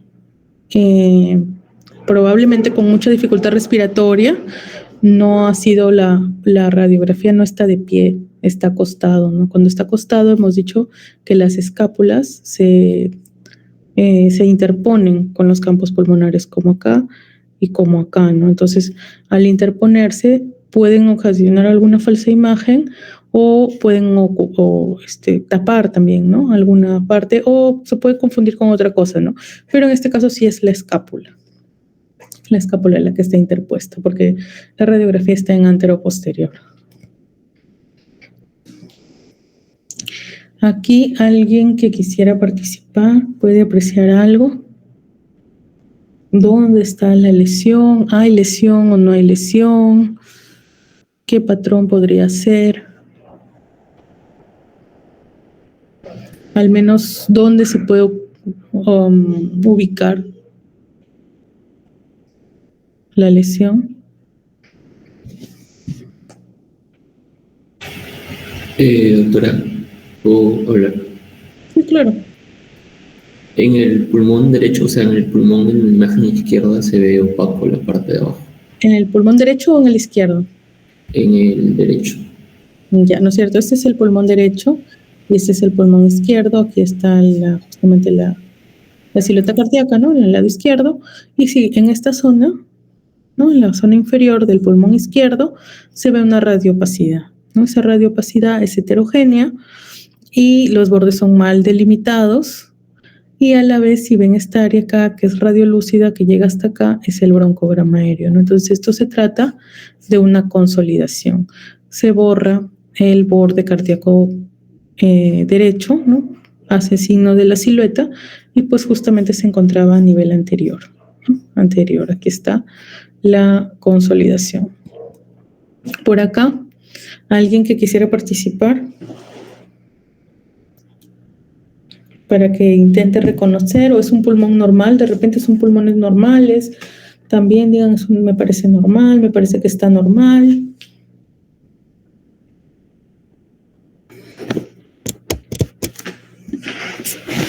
Alguien por ahí cualquiera, no importa si se repite.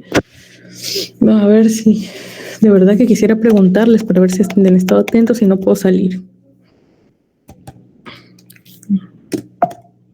¿Alguien que quisiera participar? Doctora, ¿puede ser una consolidación difusa también?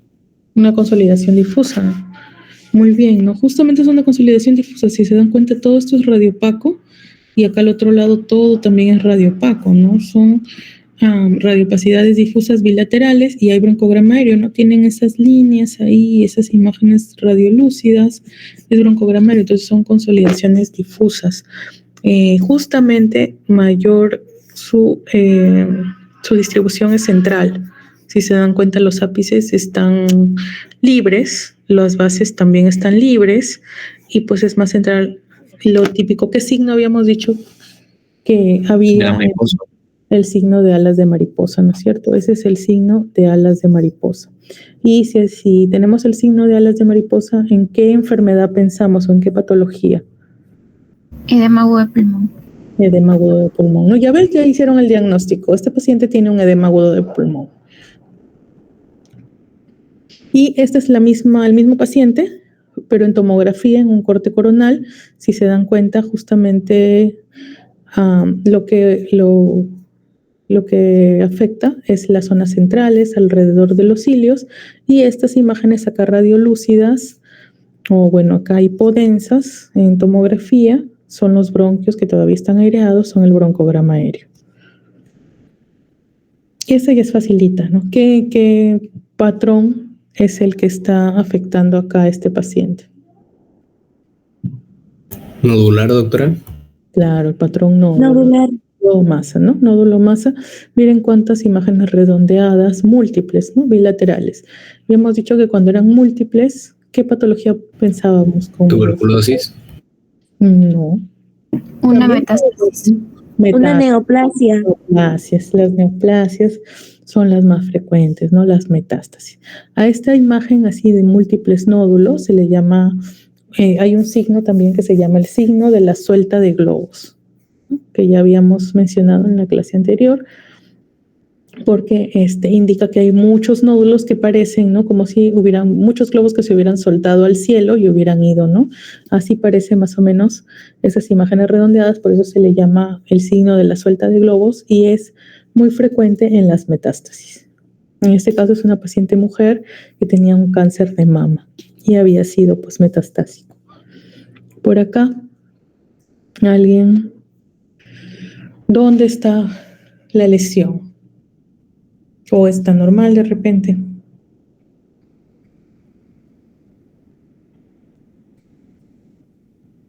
¿Alguien puede distinguir si hay algo extraño en esa radiografía?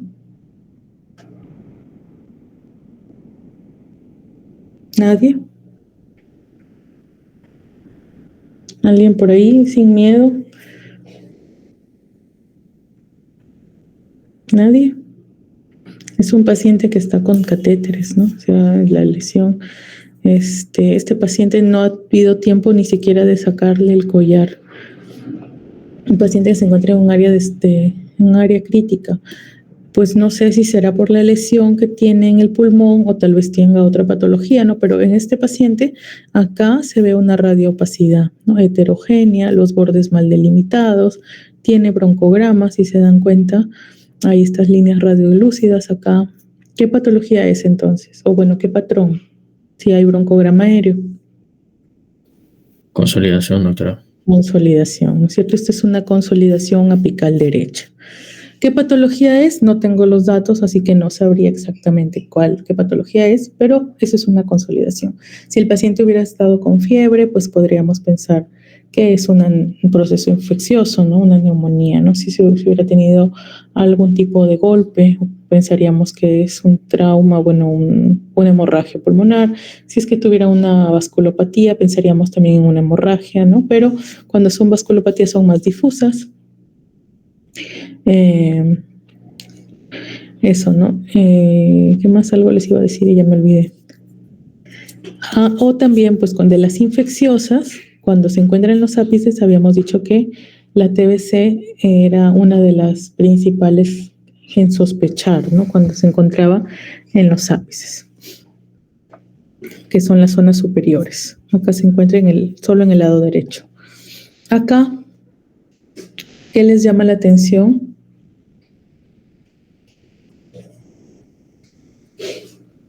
¿Algo que les llame la atención o está normal? Es una radiografía. Ustedes dirían, no es normal, no pasa nada. No es normal. Radiopacidad, doctora.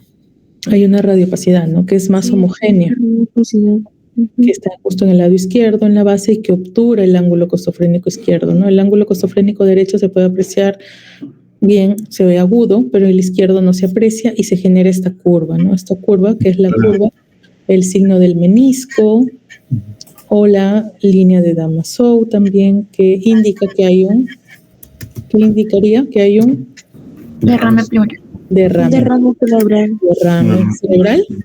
Dios mío. No, Derrame pleural. Ya escuché cerebral, dije que me iba a dar a mí ya el derrame cerebral. Chicos, ya. Entonces, sí es un derrame pleural, ¿no? Está ocupando más 2/3 incluso del campo pulmonar izquierdo, y cuando es así, pues significa que hay una buena cantidad de líquido, ¿no? Ya sabíamos de que cuando se obtura el seno costofrénico en una radiografía posterior anterior, ya hay más de 200 mililitros, ¿no? Pero en este caso ya se ve que es mucho más, ¿no? Es mucho más porque incluso está desplazando el mediastino hacia el lado derecho, ¿no? Está ocasionando mayor efecto de masa, y la tráquea también le está desviando hacia la derecha. Y esta es la radiografía lateral, donde hasta esta altura se aprecia que todo esto hay de derrame pleural, ¿no? Entonces hay una gran cantidad de derrame pleural. Y acá, algo que les llame la atención.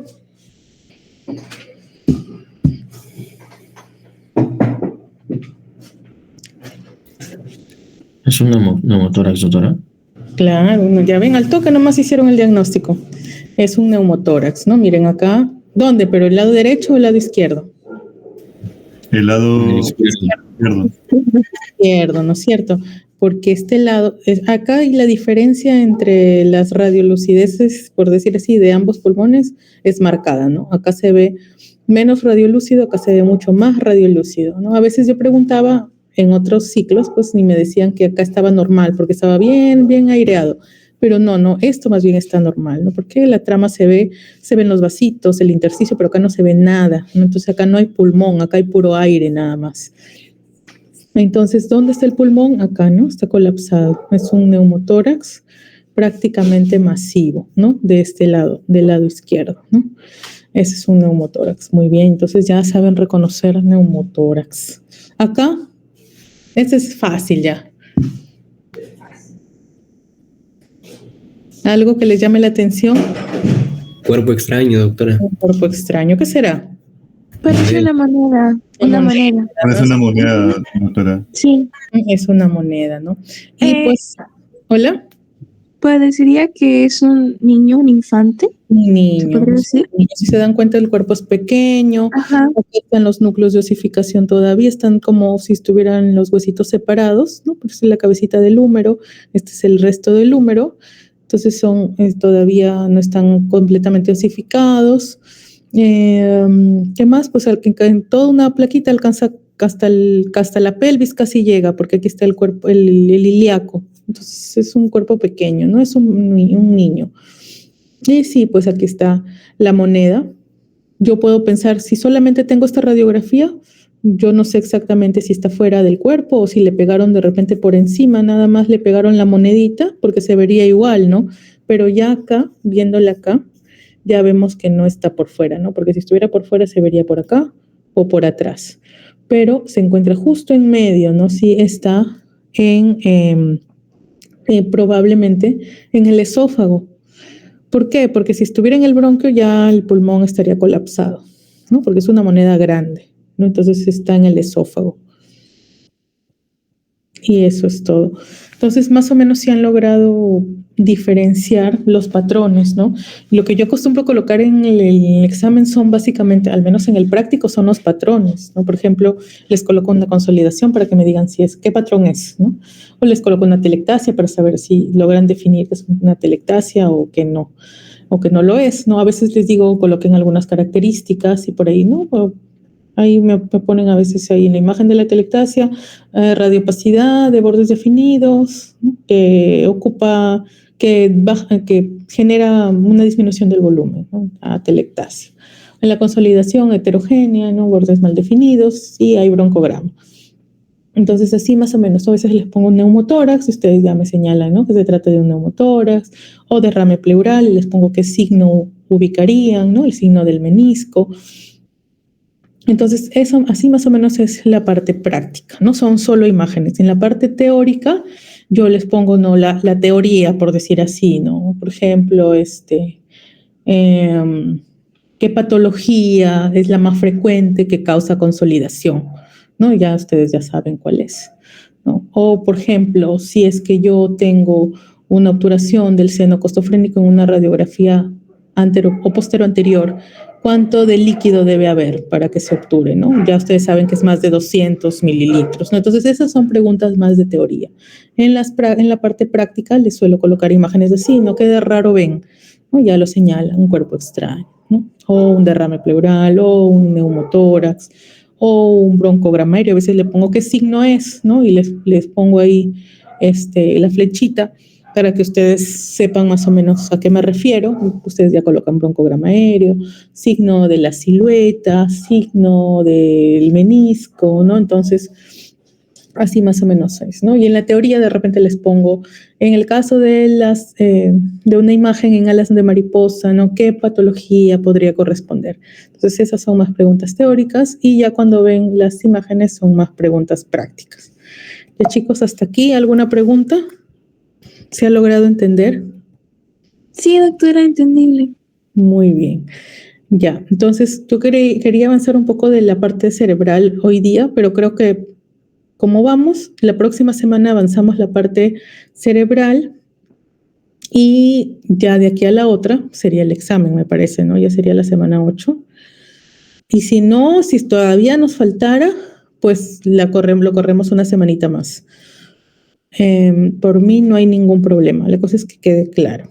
Ya chicos, al menos esta clase ya la tienen ahí grabada para que la puedan revisar, la puedan volver a revisar, ya al menos de estas 2 clases, bueno, que hemos tenido, en las que hemos visto las generalidades, el tórax normal y la patología, tienen grabaciones, ¿no? Entonces, sí, a veces me dicen repaso, pero tienen sus grabaciones, ahí más bien se van a confundir de otro repaso donde va a estar casi lo mismo.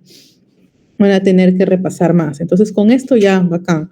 La próxima semana, presencial, la parte de neuro. Y si es que en algún momento, porque siempre me piden repaso, ya sería de eso nada más el repaso, ¿ya chicos? Entonces, hasta aquí, ¿todo claro? Doctora, disculpe, el primer grupo quiere exponer hoy día, ¿ya están preparados, me comentó? ¿Quieren exponer? ¿De qué aula? Del aula B. D. B. Sí. ¿Y del aula C? No, creo que todavía no. ¿No? El del aula C, entonces, si gustan pueden exponer de una vez. Doctora, disculpe, en el aula B también hay alumnos que se han matriculado, una semana después, 2 semanas después, y me dicen que no están en ningún grupo, y los grupos ya están llenos. ¿Cómo sería ¿Lo brinda un tema o...? Habíamos dicho que eran 4 a 5 alumnos por grupo en el aula B.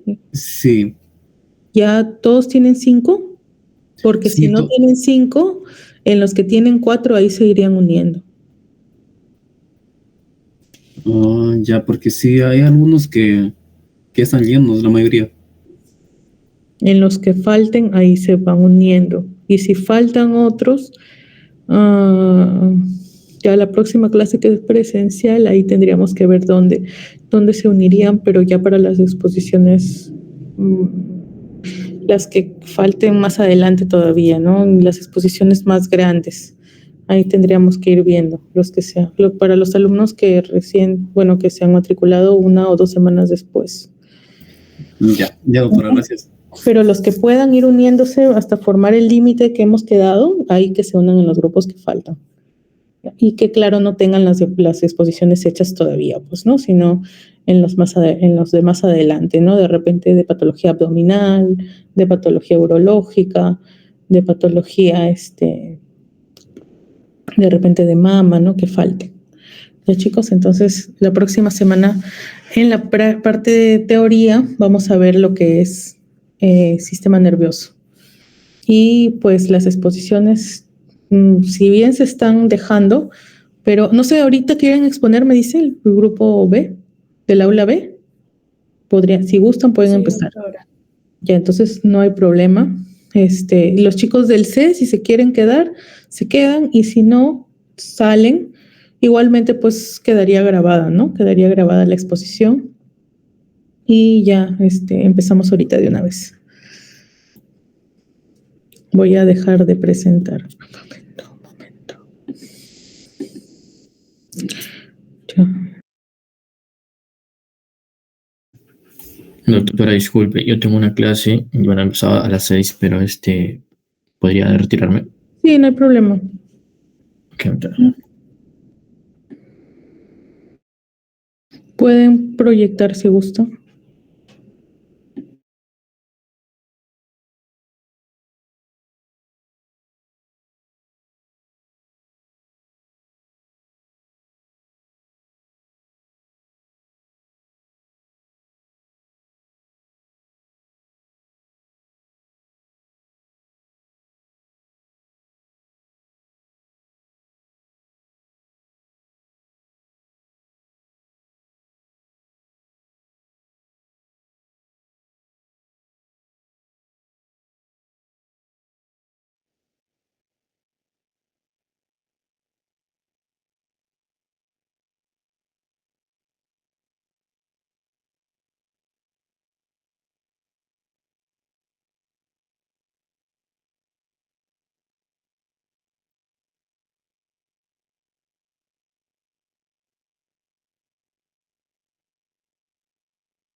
Ya, doctora, buenas tardes. ¿Podemos empezar, doctora? Sí, claro, chicos, empiecen. ¿Con cámara o sin cámara, doctora? Disculpe. Como gusten, no hay problema. Sin cámara si gustan, o con cámara, como ustedes se sientan más cómodos. Ya, doctora. Bueno, buenas tardes, doctora y compañeros todos. Hoy día a mi grupo y a mí nos ha tocado exponer sobre las bases físicas de la tomografía y la resonancia magnética. Siguiente, por favor.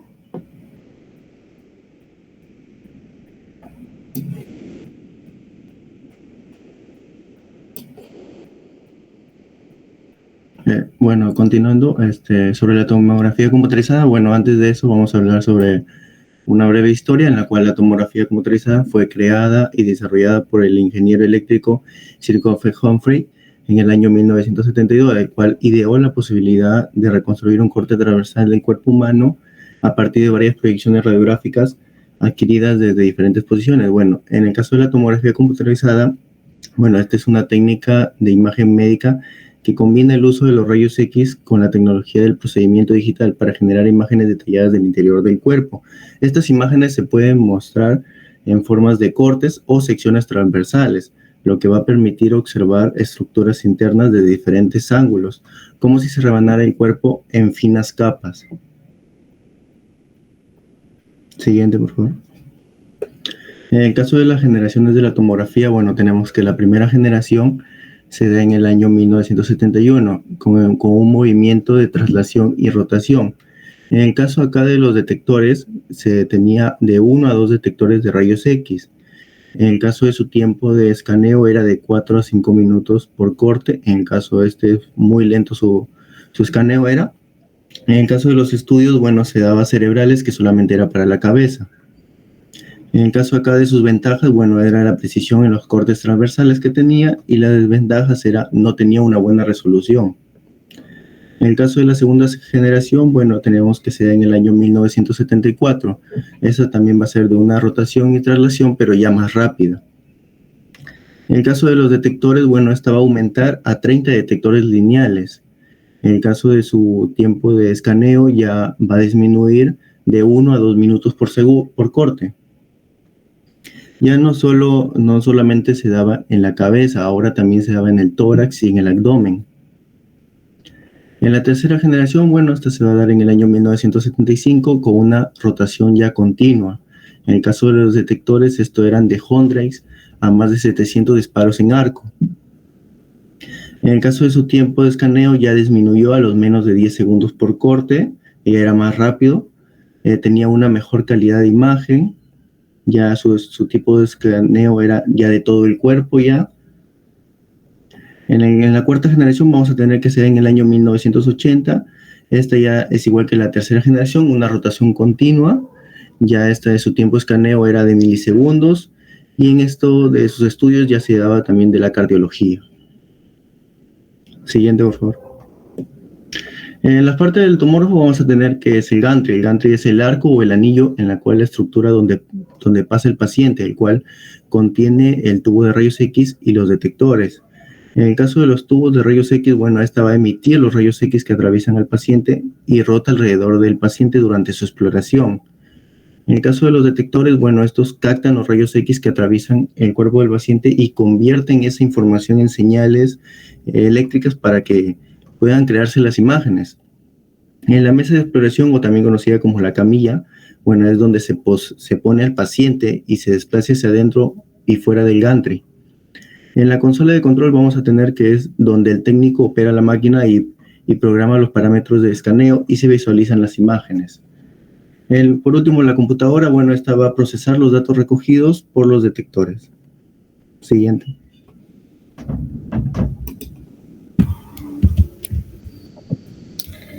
Siguiendo con la exposición, vamos a ver que durante la tomografía computarizada vamos a indicarle al paciente que se acueste en una camilla y esta va a pasar lentamente a través del túnel que va a avanzar, que avanza y gira alrededor de él un anillo denominado gantry. Este gantry va a tener un tubo que va a liberar unos rayos X y va a tener unos detectores donde se va a hacer que va a medir la cantidad de radiación que se va a absorber por el cuerpo. A medida que este gantry de estos detectores absorben, estos detectores van a enviar la información a una computadora del cuerpo humano en cortes tanto axilares de tanto los tejidos blandos como de los huesos. Entonces vamos a concluir que en una tomografía computarizada los cortes que va a tomar van a ser cortes axiales. En cuanto a los procesamientos de datos, vamos a mencionar que una computadora va a dividir a la región anatómica en una matriz. Es decir, esta se va a dividir tanto en filas como en columnas, donde cada cuadradito aquí va a tener una mínima unidad de información que se le va a denominar un píxel. Este píxel va a ser una representación bidimensional. ¿Qué quiere decir bidimensional? Que no tiene volumen. ¿Qué pasa si a este píxel lo relacionamos más bien con un espesor de corte o un grosor de corte? Se le va a denominar vólex. Y este sí nos va a permitir tener una representación del volumen tisular. También nos mencionan que entre más píxeles tenga, mejor va a ser la calidad de la imagen. Por lo tanto, en una tomografía computarizada simple, la cantidad de píxeles es de 512 en filas y en una matriz cuadrada sería de 512 por 512.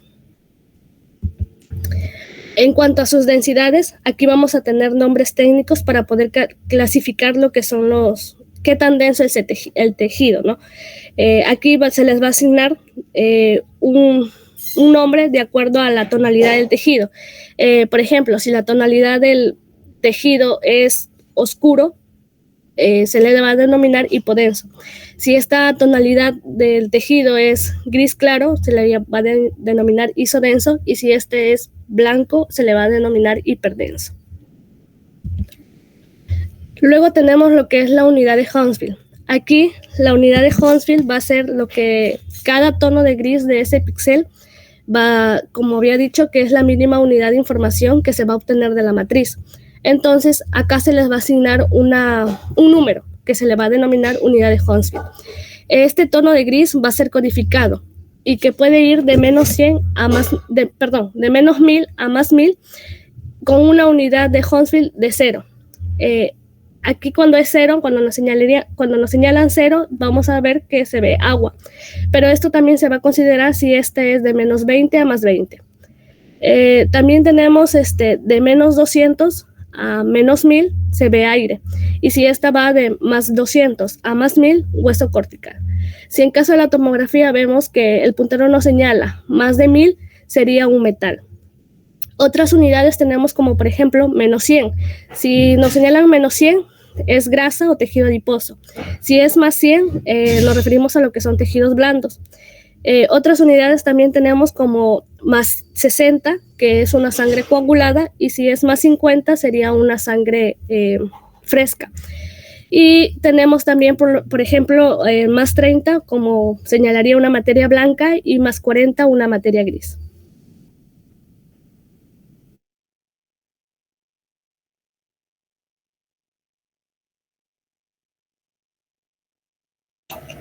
Buenas noches con todos. Siguiendo con la exposición, hablaremos sobre la resonancia magnética. Siguiente diapositiva, por favor. Bueno, como una pequeña introducción tenemos que la resonancia magnética es una técnica de diagnóstico por imagen que utiliza campos magnéticos fuertes para generar imágenes detalladas del interior del cuerpo humano. La resonancia magnética, a comparación de la tomografía, a comparación de la radiografía, no va a utilizar radiación ionizante, ¿no? Lo que lo convierte en una opción más segura para ciertos pacientes. Pero debemos tener en cuenta que la resonancia magnética tiene un costo elevado a comparación de la radiografía, ¿no? Pero nos ayuda, claro, a llegar al diagnóstico por imagen de enfermedades neurológicas, musculoesqueléticas, cardiovasculares y oncológicas. Siguiente diapositiva. Bueno, tenemos acá, vamos a explicar, ¿no?, las principales, qué sucede en el cuerpo humano cuando nosotros estamos dentro del resonador. Tenemos acá el átomo. El átomo está conformado principalmente por neutrones, protones y electrones. Pero una de las características principales tiene que tener para que se produzca la resonancia magnética en el cuerpo, ¿no? Se necesita átomos que tengan un número impar de protones y que estén por todo nuestro organismo. Siguiente diapositiva. Si bien recordamos, la molécula de agua, nuestro cuerpo está compuesto en gran mayoría por un 60% de agua. Entonces, esa molécula de agua tiene 2 átomos de hidrógeno y un átomo de oxígeno, ¿no? Entonces, el átomo que cumple esa característica, ¿no?, es el átomo de hidrógeno. Entonces, la resonancia magnética lo que va a hacer va a utilizar átomos de hidrógeno, ¿no?, porque tienen protones impares y porque son abundantes. Siguiente diapositiva. Recordar que estos átomos de hidrógeno no están estáticos, sino están en movimiento, en constante movimiento. Por eso que van a tener un vector y también van a tener un spin. O sea, el spin es el giro de un protón generando una fuerza magnética o campo magnético. O sea, este spin puede ser antihorario o horario. O sea, dependiendo, digamos, cómo quiera girar ese átomo. Siguiente diapositiva. Como observamos en las imágenes. Bueno, entonces, acá el primer procedimiento es colocar al paciente dentro del resonador. Si vemos en la imagen superior, podemos observar que los átomos de hidrógeno antes del resonador están dispersos, ¿no? No están ordenados, no están alineados. Y dentro del resonador se va a producir 2 principales características: la polarización de magnetización y la precisión incoherente. Es muy importante porque los dos procesos van a pasar al mismo tiempo, ¿no?, dentro del resonador. El siguiente diapositiva. Vamos a hablar primeramente de la polarización de la magnetización, que es al colocar al paciente dentro del resonador, dentro del imán, los átomos de hidrógeno alinean su spin con el campo magnético externo. La alineación puede ser en sentido paralelo de menor nivel de energía o antiparalelo de mayor nivel energético. Principalmente, la alineación en gran mayor de átomos de hidrógeno se suele alinear de menor nivel energético, ¿no? Por eso que se le conoce como un estado energético menor. Siguiente diapositiva. Como vamos a visualizar en el video, ¿no?, ese gráfico, ¿no? ¿Le puedes dar play? Sí está en play. Ya, entonces una vez que nosotros colocamos al paciente dentro del resonador, los átomos de hidrógeno una vez que están dispersos ahí, esperemos que se alineen.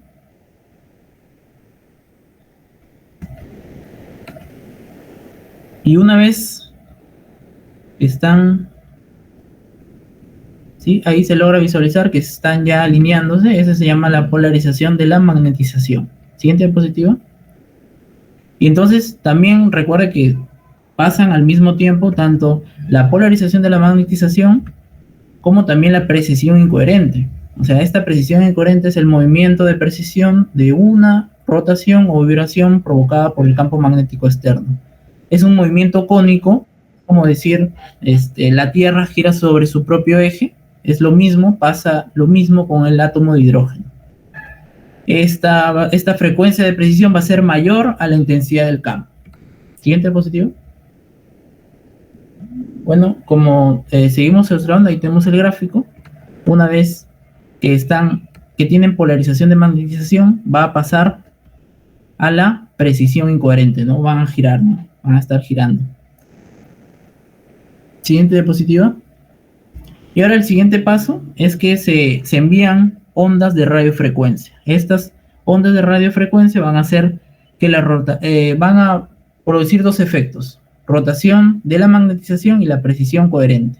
Y esto va a ser un estado energético mayor, ¿no? Podemos observar en el gráfico cómo los átomos de hidrógeno se empiezan a mover, ¿no? Una vez, digamos, a sentir el efecto, a sentir el estímulo de estas ondas de radiofrecuencia. Siguiente diapositiva. Esta interrupción de ondas, en la 3 ya vamos a interrumpir estas ondas de radiofrecuencia y van a haber dos procedimientos: una relajación longitudinal del átomo de hidrógeno y una relajación transversal.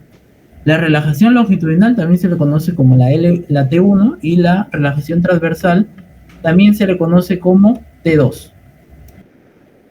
Siguiente diapositiva. Ya una vez que como los átomos se supone que van a liberar energía, esa energía se va a expresar en imágenes. Entonces tenemos acá la señal T1, que es la relajación longitudinal, y la señal T2, que es la relajación transversal. Entonces ahí se va a ver distintas, si va a ser hipointenso de color negro o si va a ser hiperintenso de color blanco, ¿no? Por ejemplo, cuando nosotros visualizamos el agua, ¿no? Por ejemplo, el agua puede estar en la cavidad ocular.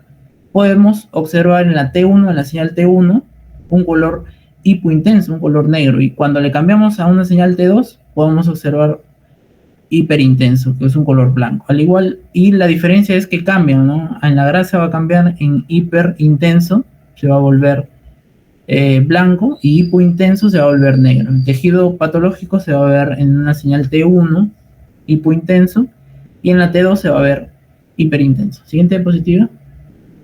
Como podemos observar ahí, ¿no? Una vez que pasan esos procedimientos, ¿no? Una vez que se libera energía de los átomos, podemos observar que en la sustancia blanca se puede observar una hiperintenso, ¿no? Color blanco, y cuando le ponemos T2 podemos observar hipointenso, un color negro. Bueno, siguiendo con la exposición, tenemos también opciones que pueden aumentar la rapidez de las secuencias.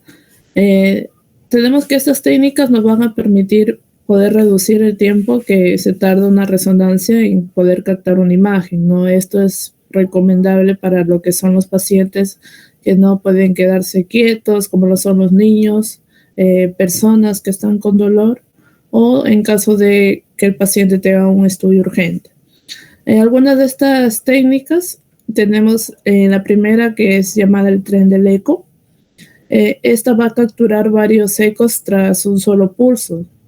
Por lo tanto, su tiempo total va a ser menor, pero a su vez va a mantener lo que es una buena calidad. Esto se usa mayormente en lo que son las exploraciones del abdomen o en exploraciones articulares rápidas. La otra tenemos que es la single shot. Aquí tenemos que se va a adquirir toda la imagen en una sola toma. Va a ser ideal para las zonas con movimiento como lo son el abdomen y la pelvis. Luego tenemos lo que es el ecoplanar. Esta va a capturar la imagen en milisegundos. Esto se usa mayormente en lo que son en difusiones cerebrales o en resonancias magnéticas funcionales. Esta va a ser va a tener mayor sensibilidad a lo que son las distorsiones, pero a su vez también va a ser muy rápido. La otra tenemos que es la Drip Restore. Este se va a aplicar impulsos especiales para que los protones se puedan relajar más rápido y va a acelerar lo que son las secuencias en T2. La otra técnica llamada Sense va a usar múltiples antenas para poder captar distintas partes de la señal al mismo tiempo. Y a su vez la computadora va a recrear la imagen mucho más rápido. En la última técnica tenemos lo que es dejaste. Va a captar solo media imagen, medio plano, y esto se va a completar por simetría, ¿no? La ventaja de esta técnica es que es rápida y es útil en pacientes embarazadas o en pacientes en estado crítico. Siguiente. Tenemos también un contraste paramagnético llamado gadolíneo. ¿Qué es el gadolíneo? El gadolíneo va a ser un medio de contraste que va a mejorar la visibilidad de ciertas estructuras, ¿no? Pero para eso tenemos que entender cómo funciona. Al ser un elemento paramagnético, va a producir campos magnéticos locales. Esto a su vez va a producir el tiempo, van a emitir más señal, o sea, se van a ver más blancos. Esto, ¿en dónde se usa? Se va a usar en lo que son los tejidos con vascularización intensa, ¿no? Como lo son los vasos, hipófisis o los plexos coroideos. También se va a usar en lesiones con alteración de la barrera hematoencefálica. Y se debe tener algunas consideraciones en este contraste. Por ejemplo, en los que son los estudios neurológicos, este contraste se va a aplicar al final del proceso. Y en pacientes que no cooperan se suele hacer antes. Siguiente. Tenemos otra técnica llamada difusión. Esta se va a basar en cómo se mueven las moléculas del agua dentro de los tejidos. El fundamento físico que tiene es que, como sabemos, en condiciones normales, el agua va a difundir libremente. Pero en caso de que se hallen los tejidos enfermos, como pueden ser en tumores o infartos, este espacio va a ser más limitado, o sea, el agua se va a mover menos. Por lo tanto, va a haber una restricción a la difusión. Como se ve, en difusión, si hay restricción, la señal es alta, o sea, se va a ver blanco, como se aprecia ahí en la imagen. Y según el mapa ADC, si hay una verdadera restricción, la señal es baja, se va a ver negro. ¿No? Ahí en la imagen podemos ver la comparación de ambas. Esta técnica se usa mayormente en lo que son diagnósticos tempranos de infartos cerebrales y para poder también diferenciar accesos, tumores y quistes simples. Siguiente. Y ya terminando, tenemos los productos de degradación de la hemoglobina. Sabemos que cuando hay un sangrado en el cerebro u otro órgano, la hemoglobina se degrada. Se puede degradar en sustancias que van a afectar la imagen que nos dé la resonancia magnética. ¿Qué pasa con el hierro acá? Los productos como la hemosiderina van a crear una distorsión del campo magnético. Y en secuencias de T2 eco de gradiente, esto va a producir caídas de señal, o sea, se va a poder presenciar lo que son las zonas negras. Esto se aplica para detectar microhemorragias ubicadas en el cerebro, hematomas antiguos o puede ser por secuelas de traumatismos, ¿no? También es muy útil en lo que son los estudios